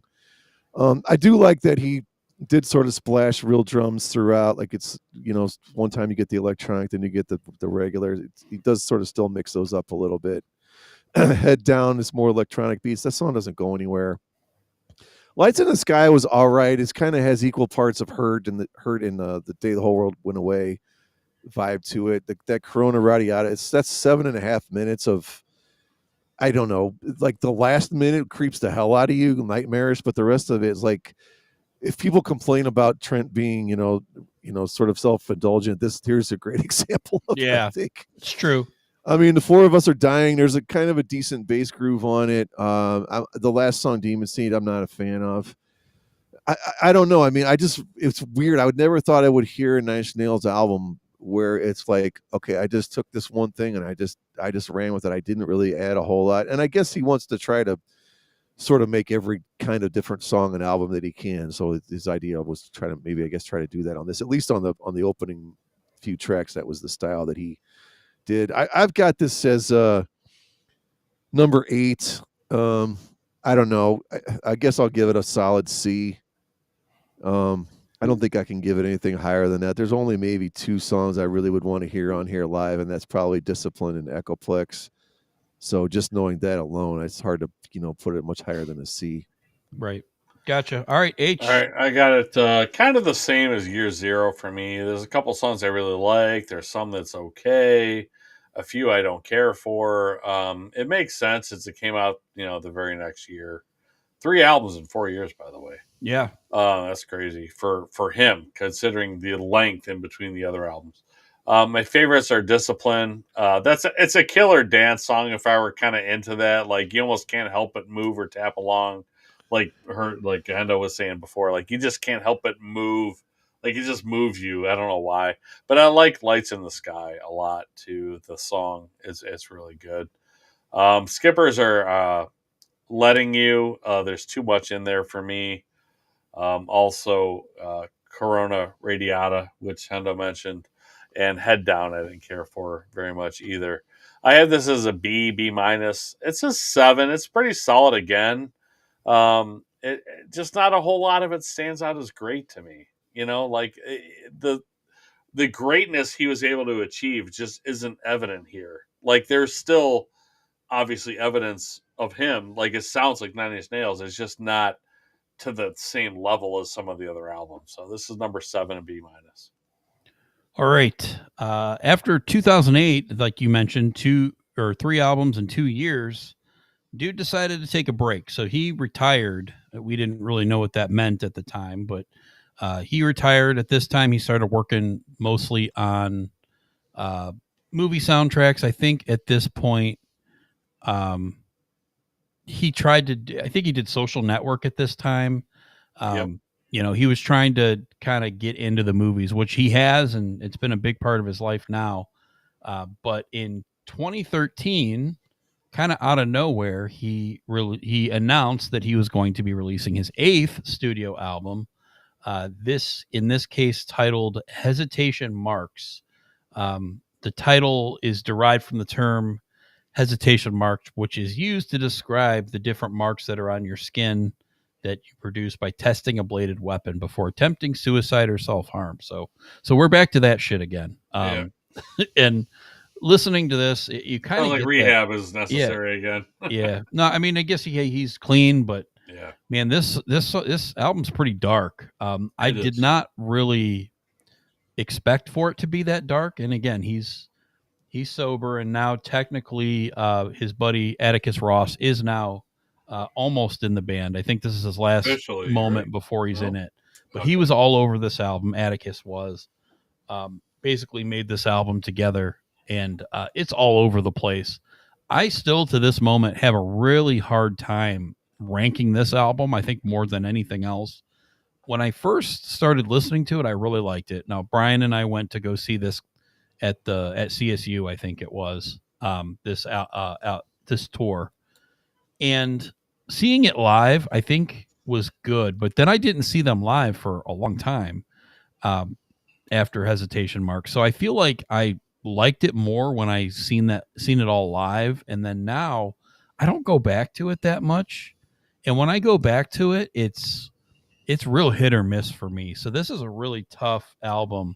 They played 8 songs off of this on their tour. Man, 28 songs. They played in this Twilight as an encore also. Okay. But 28 songs and 8 off of Hesitation Marks. That's a lot. Yeah, it's a long album. It's 14 songs. It does have the very first song and the very last song are intro and Were you in the pit for that one too?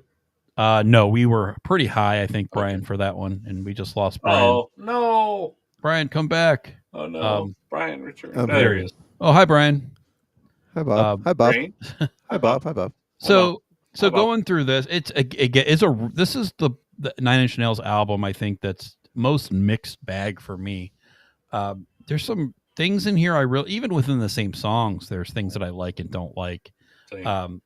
Copy of I don't really like. Even I've seen that a bunch of times live now, and I don't really like the chorus of it.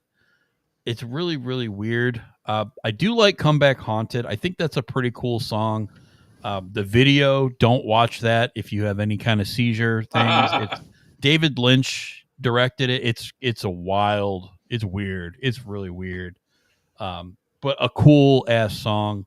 Find My Way is okay. It kind of drudges along. it has that little dingy piano part that just repeats over and over. All Time Low, not a huge fan of that. It's a little groovier type thing, but not a huge fan. Everything is a mess. I don't know what everything is. It sounds really poppy, overly kind of strange. But I do, after everything, which I don't like. Satellite is cool. Various Methods of Escape, I think, is the best song on the album. I really like that one. Into, I think, is another one that I really, really like a lot. And While I'm Still Here is not bad, but it's a really mixed bag. It's hard to listen to this front to back. To me, it there's a lot of points in the middle that drag on. A lot of 5-6 minute songs that I just feel like the last 2 or 3 minutes on all these songs just take forever. Like, it doesn't build to anything. It doesn't build as much as I'm used to getting a payoff from Trent. It's a creepy sounding dark album that I just don't think is as solid front to back as almost everything else that they've done. That lands this one in the C range for me. I have it as a C plus, and I have it number 8.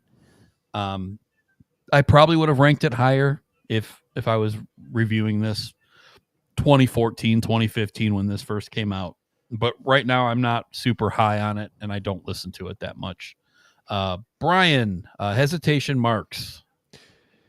Yeah, I'm gonna agree with you for the most part, except for I actually do love Copy of a and Came Back Haunted. I think it's a great 2-song stretch. The Came Back Haunted is like, it's one of those like Trent just fell out of bed and wrote a Nine Inch Nails song. Like, I mean, it's like it's Nine Inch Nails paint by numbers, but it's all the stuff we love about him, right? Yep. So, but like Find My Way, I mean, he definitely was still lost. Disappointed. Yeah, I'm still disappointed. Yeah. It was hilarious. Okay, really so I forgot everything. This is actually the second song that does have a major chord progression. So the other Bob may remember this more than you heard. The 1983 epic movie with Nicolas Cage, Valley Girl. Yes. This is right out of that soundtrack, man. Wow, you're right. I mean, this is like Flock of Seagulls meets I don't know, whatever the hell band. Yeah, that band that does They're a Million Miles Away, the Plimsolls or whatever they are, the one hit wonder. Yeah. But I will agree with Bob's Satellite. I love that song, man. Cool. I mean, Trent worships Prince. I don't know if there's anything more Prince vocally than beat wise than Satellite. Various Methods of Escape. I tried to run from this song, and I'm still running from running. I hate both of those. He's tired. Look at him. He's tired. I am tired. Take a break, Kendo. Yeah, I know. Into, I like the beat on that one, but I mean, the last 2 songs on this I think are awful. Like While I'm Still Here, it's like you probably should have been gone a while ago. Black Noise. I don't. The same song. It just continues on. Yeah, like, what are you doing? Yeah, it just feels like, okay, I got to figure out a way to end this. Just go ahead and end it with Into, which I thought was actually okay. Like that would have been fine. Yeah, there's a little bit of like Sergeant Reznor's Violent Hearts Club band going on in that one. There you go. I wanted to get that violence. in there. But yeah, it's all over the place, like Bob says. I think there's 4 super really high points, and there's a couple in the middle, and there's some where I don't have any interest whatsoever in ever visiting it again. I've got it number 7. So that's the great thing about Spotify now. We can just pick the songs we want off albums, right? I mean, it's kind of lazy and cheating, but it is what it is. So yeah, I'll put it number 7. I'm gonna give it just a straight C, I guess. Spotify is kind of why we do this, right? Because you can just easily just point people to a song, or like, I hate this one, and they go listen to it and make their mind up. Like, without Spotify, I don't think this would be worth it. Right, to find great. Crappy versions on YouTube or whatever, or buying a lot of albums. Have it. Listen to this whole album. Listen to song number 14. It sucks. Right. Like, I mean, geez, you can just skip right. Go buy the entire Rush catalog. So we can right. So we can talk about it. Yeah, $400 laying around. Yeah, exactly. Awesome. All right, Mr. H, hesitation marks. It's definitely more of an atmospheric album with many different instrumental sounds. There's like a trumpet in there somewhere. It's crazy. Oh yeah, Some tracks have very few lyrics. There is a group of tracks here that have very few lyrics at all. But I do like my favorites are Copy of A. I do like Came Back Haunted. Like you said, it's just paid by numbers, but it's so good. All Time Low, I like, and I Would For You. I like those 4 songs. That's the highlights for me. The skippers for me is Everything. It's like a weird U2 song inserted into a noisy Nine Inch Nails song, like kind of melded together. There's some U2 in there, some big U2 in there, and I was like, what is this? But I don't like Running. In 2, I wasn't a big fan of. And While I'm Still Here / Black Noise, they just run together. It's just too long. I mean, I guess it's like, what, 5.5 minutes? It's not really that long, but it feels like it's about 12 for me.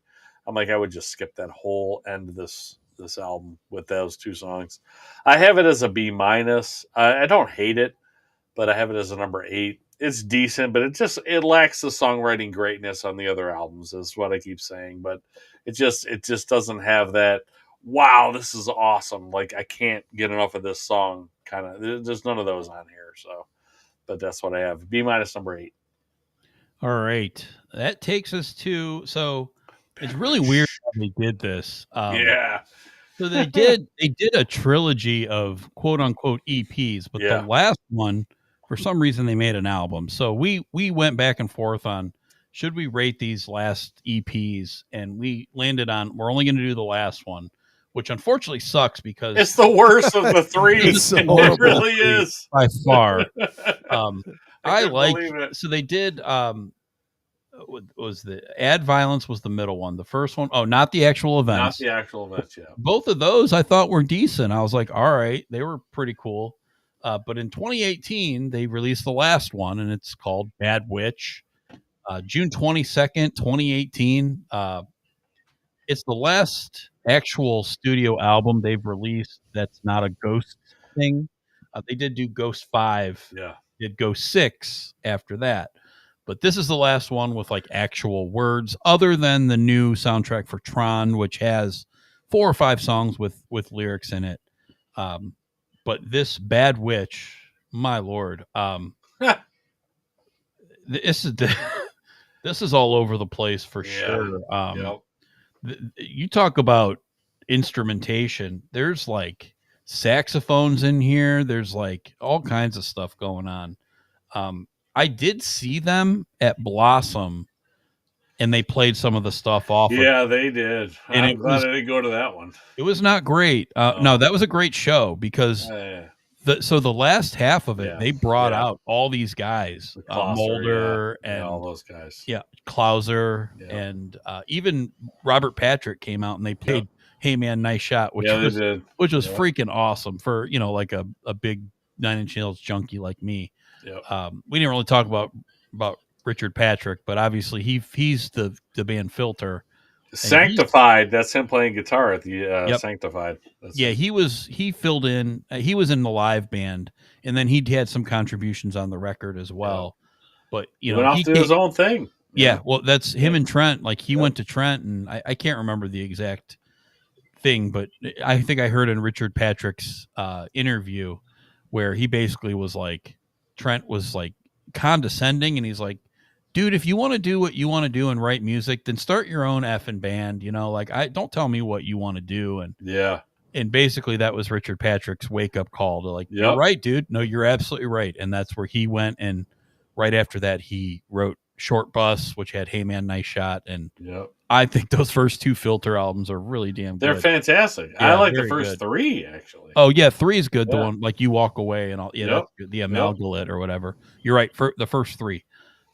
But yeah, good fantastic. But Bad Witch, very similar though. Yeah, no, it is just more rock centric, but very similar. A lot of programming and programming. Good stuff. But Shit Mirror as the first song, I think was the only one I was like, okay, this is okay. And I remembered hearing that live. They also played God Break Down the Door, but to me that's kind of rough. Yeah. So other than that first track, I'm about all skippers after that. This is pretty rough for me. Out of respect to Trent, I gave it a C-, but this is number 9. It's not even close. I think you guys have it at 9 as well. So, Brian, what did you think of Bad Witch or Bad Bitch or Wad Bitch or whatever? Yeah. Well, it just starts out with that stupid title, Shit Mirror. I'm like, come on, dude. Like, that's just like That's so Terrible. beyond pretentious. Like, Yeah. I mean, ahead of ourselves. I just, it's like Mr. H was saying, like the great thing about Pretty Hate Machine, you feel stuff with these songs. You know, you don't feel anything with this. Like, No. you know, that God break down the door thing there, like you said, there's that wailing trumpet and stuff, and some farty. I was like, I'm waiting for him to bust out a Michael, like a. Well, it's like the farty Moog synth sound. Those it's like I'm waiting for it to bust out a duet with Michael Bublé or something. You know, it's like, wow. It's like I'm not from this world, and I don't want to be from a world where I would have to listen to this song either. But I am, I guess. Yeah. I don't know. Over and Out is probably the only one that I could say like. It's kind of one of those deals like you bug your parents so much that I'm going to turn this car around. They finally do, Yeah. So, but it's like we're not going to get our ice cream anyway. But it's like I don't know. But 7 minutes and 49 seconds, like you know what I mean? Like I know I can't talk about song links if I host a Dream Theater podcast, but like that might be the only song where I'm like, okay, it's kind of okay, but the rest of it's just. It gets in that thing of like, if you want to do something like this, and I know you are 9 Inch Nails because you're Trent Reznor, but I don't know. I just get weirded out by like, don't call it 9 Inch Nails. I don't know. Call it anything you want. Just don't call it that. Like, there's something about that bothers me, and it's just nothing great on it. I mean, do you guys think this is interesting? Something I was thinking about. Do you think a world of Spotify hurts somebody like Trent Reznor more because he thinks, I can just release a few songs rather than saying to hell with it, I'm just going to lock myself up and put out a full album now?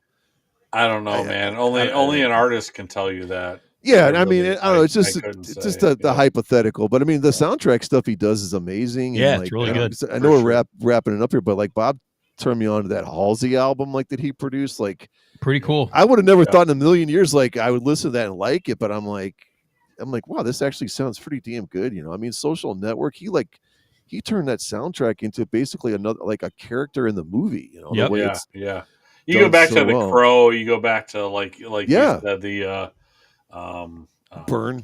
Yeah, that's great. Yeah, Burn. Natural Born Killers. Natural Born Killers. Like you can go back to all those. Like he's so good.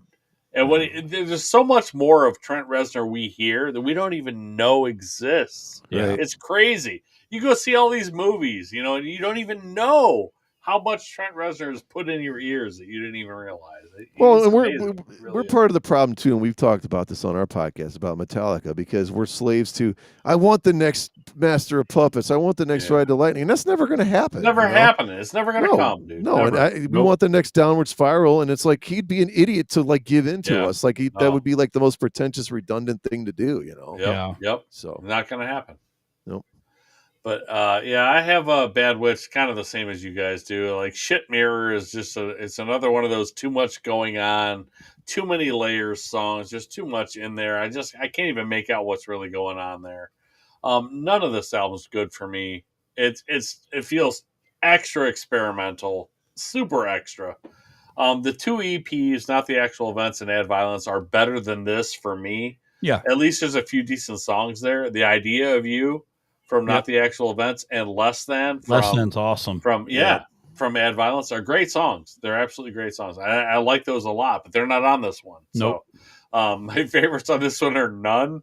The skippers are Shit Mirror, Play the Goddamn Part, God Break Down the Door. What is that? Techno jazz? Yeah. What are we doing? Techno jazz? Really? It's like I said, avant-garde. Yeah. 9 Inch Nails. Jazz. Techno, whatever. Jazz fusion. But anyway, this is C-9. This is one of the easiest last place albums I can ever remember doing on the podcast.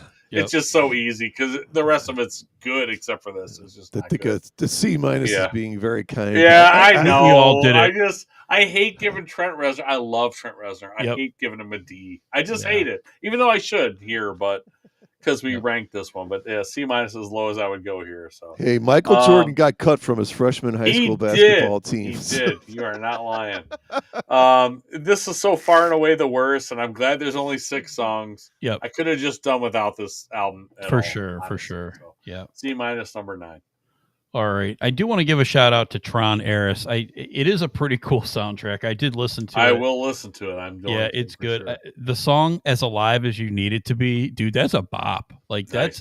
That song is what did you say? a bop. It's a. What does that even mean? Explain that to P.O.P.? me. Okay, As a so 50-something-year-old man, please all explain right, to me what a bop okay, is. so I'm sitting in my chair today, or bop? I think it was yesterday. I was working. I had my earbuds in. I didn't have my big God. headphones because I was working. But my wife was sitting there, and that song comes on. Like there's this little keyboard intro, and then it just goes into this beat. And I'm sitting in my work chair going like And she said bop. and I said that's a bop. Oh, when I'm doing this, God. like Did turn you on learn that from your song. son? Turn on that song and don't do this to it. Did you learn that from your son? The bop thing. Yeah, so Yeah, it's you it's did. pretty cool. So check out the Tron Air soundtrack for sure. I haven't seen the movie It's yet, a bop. but that song's freaking cool. I really like it. So Nice.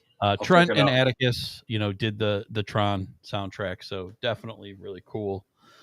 But we will do 9 to 1. I will start number 9, Bad Witch. Easy. Number 9, Hesitation Marks. Number 7, The Slip. Number 6, With Teeth. Number 5, Pretty Hate Machine. Number 4, Broken. Number 3, Year Zero. Number 2, The Fragile. And number 1, The Downward Spiral. Brian, 9 to 1. We're pretty close on a lot of them. I got Bad Witch 9, The Slip 8, Hesitation Marks 7, Broken 6, The Fragile 5, Year Zero 4, With Teeth 3, Pretty Hate Machine 2, and I agree with you. Number 1, I got Downward Spiral. All right, H. All right, 9 now to 1. I have 9, Bad Witch, 8, Hesitation Marks, 7, The Slip, 6, Year Zero, 5, The Fragile, 4, With Teeth, 4 with Downward Spiral, 3 Broken, 2 Pretty Hate Machine, 1 With Teeth. My bad. All right. Nice work, gentlemen. We almost got it at 2 hours, but I knew it was going to go a little longer. That's okay. It's all right. I knew we had 3 of us talking about 9 albums, so it's pretty good. Well, if you get someone from Talking Into Infinity on your podcast, I can guarantee you the one thing it's not going to go is under the amount of time you want to. It's always So going to be a. I Halen did too. I apologize after the fact, Bob and Bob. Yeah, it's all good. Actually, yeah, we love having you here. So did Van Halen go over 2 hours? I don't think it did. Did it? I don't know. I think it did, Okay. but I don't know. We did have John Drake, so I mean, everything was an A, right? Everything, all Van Halen's were an A except for Where one did album. he? Where did he put Different Kind of Truth? I think he put it at the end. Yeah. It was an A, but it was at the end. But it was 9 or 10 or 12. No, or 15 in all seriousness, I give John a lot of credit because he wasn't critical, but he did rank them. He ranked them, but he ranked them all at the same letter grade, which kind of doesn't work. But a ranking will at least tell you. Yeah. No, he didn't do. No, Mr. H, he did not do letter grades. He said he would not. Because he said they were all an A. Well, I mean, he did, but he did it up front. He said they were all an A. Right. Well, that's what he said. He wouldn't change it. So that's what. me, that's like, but I was impressed that he ranked them. Critical. The fact that he ranked them did show. He didn't rank them all number 1. Right. Yeah, he did rank them in an order. Wow, so that impresses me too. Then. Yeah. Yeah. Different Kind of Truth was last. I think it was last. Yeah. It had to be last. Wow. Because even Balance for him was like 3 or something. I don't know. It was great. He's a Sammy fan. Yeah, I mean, I definitely am too. I get it, but I mean, I like the first 3 Sammy albums a lot. Makes you want to look up how long that was. No, I'm not going to do it though. Yeah, it's all good. That'll make this one longer. I just keep looking at Robert Patrick, who is Richard Patrick's brother, played the cop in Terminator 2 that was like liquid and he could turn into a spike and kill you and whatever in the helicopter. Wasn't he the T-1000? I think he was. Yeah, T-2000, I think. Okay. And he was the 2 or the 3. I'm not sure, but anyway, you've seen him in a million things. It's funny because real quick, so Richard Patrick tells a story about how Robert Patrick was Johnny Cash's, I think, dad in the Johnny Cash movie. Yeah, I think you're right. Yeah. Okay, so anyway, he was saying that whole thing where he's going, hillbilly, pill popping rock star. He's like, that was all basically, he drew all that from me. Like he read me the Riot Act when I was like losing my stuff. He's like, that was dead on. All the stuff he had directed at me the exact same way he acted that whole scene. Nice. He's like, Ray Cash. He was Ray Cash. You're right. Yep. Yeah. So it was an interesting story how he was just saying he's like, my brother's the one that straightened me out because I was, going down that whole path. Yeah, he's an older brother, I think, right, Robert? Yep, Yeah. I think Yeah, so. but Makes sense. To confirm, Van Halen episode 2 hours 33 minutes. Yes, I knew it was long. Yeah. well, we Very beat long. it then. Yeah, We beat it. easily. Unless Like we 20 ramble minutes. for another 10 minutes. Then Oh, we're 10 gonna- Well, I 10 don't know. more. Anybody go see any shows? We're going to Mammoth on Tuesday, which is why we can't have our next podcast Yeah. on Tuesday. It'll be on Monday. We'll be doing Monday. Yep. Oh, you're going to Mammoth too? Yeah, Both me and both of you, Dylan or are just going. Mr. H? No, Okay. just you guys. Me and All right, Kelly we'll be are there. going. Yeah, we'll be on the lower level. We'll meet up. Hendo and I were throwing around the idea last night of going to Warren for Trivium, but we ended up not going. The weather was crappy. Yeah. Yeah. He asked me if I could get tickets from Bill too, and I didn't think it was going to Yeah. happen because he never plays Trivium. It's not going to happen. So Yeah, true. I could probably get tickets for Queensryche on Saturday if I really want to. I'll be there Which working. My buddy wants to go, and Hendo's already going to be there, and you're working, so maybe we'll show up. It depends if I want to use my There'll probably my be a chip to there'll be a get- few to get my seats there. Queensryche. Yeah, Yeah, it's that's not the done thing. well. We can go, like, it's on Groupon for $32. We can go Yeah. for $32 right now, and I don't Yeah. have to use my chip with Bill. I want to use it for Rush, I think. I don't know. I'm trying to Yeah. figure it out. I have to do it soon. But I'm That's trying a to figure pretty out big chip to cash right? in Rush, man. I'm trying to figure out which one I want to use it for, right? Because I feel like he owes me. I'd But use I Rush don't know then. what. Yeah, exactly. Yeah, I don't know, but I know he has connections to Rocket Arena, so Nice. I don't know. We'll see. But I think I could use it this weekend probably easily. So he's been giving away lots of tickets. He has tons of tickets to this show because what is it, like 100 tickets sold out of like 800? How many is a hold? Or 1,800. 1,800? There's maybe 200 tickets sold. It's Probably, crazy. yeah. It's Yeah, ridiculous. that whole thing. I mean, you tried to do it at that other place, and then you. Yeah, and there was You none change there it. either. Yeah, there Lots was. of tickets sold It's there. hard. Yeah, it's hard. Yeah, it was bad. Our clientele there is older people, so Yep. like we had Chicago there on Sunday, and it was packed. It was so. You'll have it was way sold more out. for Night Ranger than you will for Probably, Queens, yeah. right? Yep. I mean, Yeah. Probably true. I would Yep. like to go to that too, though. So Yeah, I'll be working. So I know. again, turns out I hey, don't have. we're as waiting for much of a- tickets, man. You just wish- give us a call. Yeah, I wish I had We're hook waiting. up, I but know. again, H, you talked to the people. Yeah, I you did. said they're I did. like they've never. One of your cohorts told me. Yeah, She's like, we never get free tickets. Discounted ones, maybe if it doesn't sell, but never Yeah. free ones. I'm like, really? She's like, yeah. yeah. Well, we're gonna She's have new serious. owners soon, so Yeah, true. we'll see how Yep. that. Maybe that'll change, and then I'll be the hookup for you guys. Especially, Hopefully. I think you guys even said. I don't remember For a Brian show or that nobody H. sells, you know, Right. Like, why do they not care? Like, sell At more least- T-shirts, sell more beer. I mean, who Right. cares? At least get people in the door, Right? and Why then see not? what happens. But all right. Well, thank you, Brian, for joining us. Yes, we appreciate thanks it. so much, man. Wouldn't have done a 9 Inch Nails episode without you. So we appreciate you joining us. Can't wait till the next one. We'll have to figure out which one you want to do Yeah. with us. Yeah, Yeah, well- thanks. It was great. Thanks so much, guys. I'll give my one shameless plug in. Talking into Infinity. Yes. This Thursday, I have no idea what we're talking about, but that's nothing new. So- No topic. Something Yeah. Dream Theater Something centric. Dream Theater related. No, I don't think we're trying to like basically kind of, unless it's real, because we did a pretty deep dive last week or 2 weeks ago because of Drake. But it's weird the way it's shaping up because like the next episode was going to be Thanksgiving, so that's out. Yeah. And then we'd only have one more, and then we have like that fan hangout thing. But yeah, Talking When- into Infinity. Go check us out online, and TwoBobsCast, man. Love what you guys are doing. We'll figure out another one. I told Bob, I said something about Nevermore. So if we come back around to Okay. N, I don't know if that's something anyone would care about. Probably not, but I would do it. that'd be fun for me. So- Nevermore's good. Yeah. So I would do it do it. too. all right. So What's this fan meetup you're talking about? What was that? What was that? Oh, What was the fan meetup? It's just we have people come online and they get to be on camera and we talk, just directly to them and stuff. think you We- did that When's the before, date eh? for that? Yeah, I was on it. I was yeah, drunk. you were on I it kept last time. I mentioning think. Al Petrelli, and Yeah. you guys were laughing at me because Yeah. I get Al Petrelli and John Petrucci mixed up every time, like for whatever reason. Yeah, so we do it every year. It's Drake. I don't know. It's kind of fun. Everyone, it's just sort of turned into a little community. So I appreciate, you guys Nice. let me come on here and support it. And you guys have been on our show, and it's been great. And good luck in the future. And I will see, both of you, I guess. Well, depending on if you're going to go or not, I will see Herd on Saturday for sure. Yep, absolutely. All right, guys. Well, thanks again. Thanks everybody for watching, and we will see you in the next one. Rock on. Looks like you've been missing a lot of work lately. I wouldn't say I've been missing it, Bob. What would you say you do here? God damn it. Bob, we love playing here tonight. My brother's ready. It helps if you think of it as a game, Bob. Every game has a winner and a loser.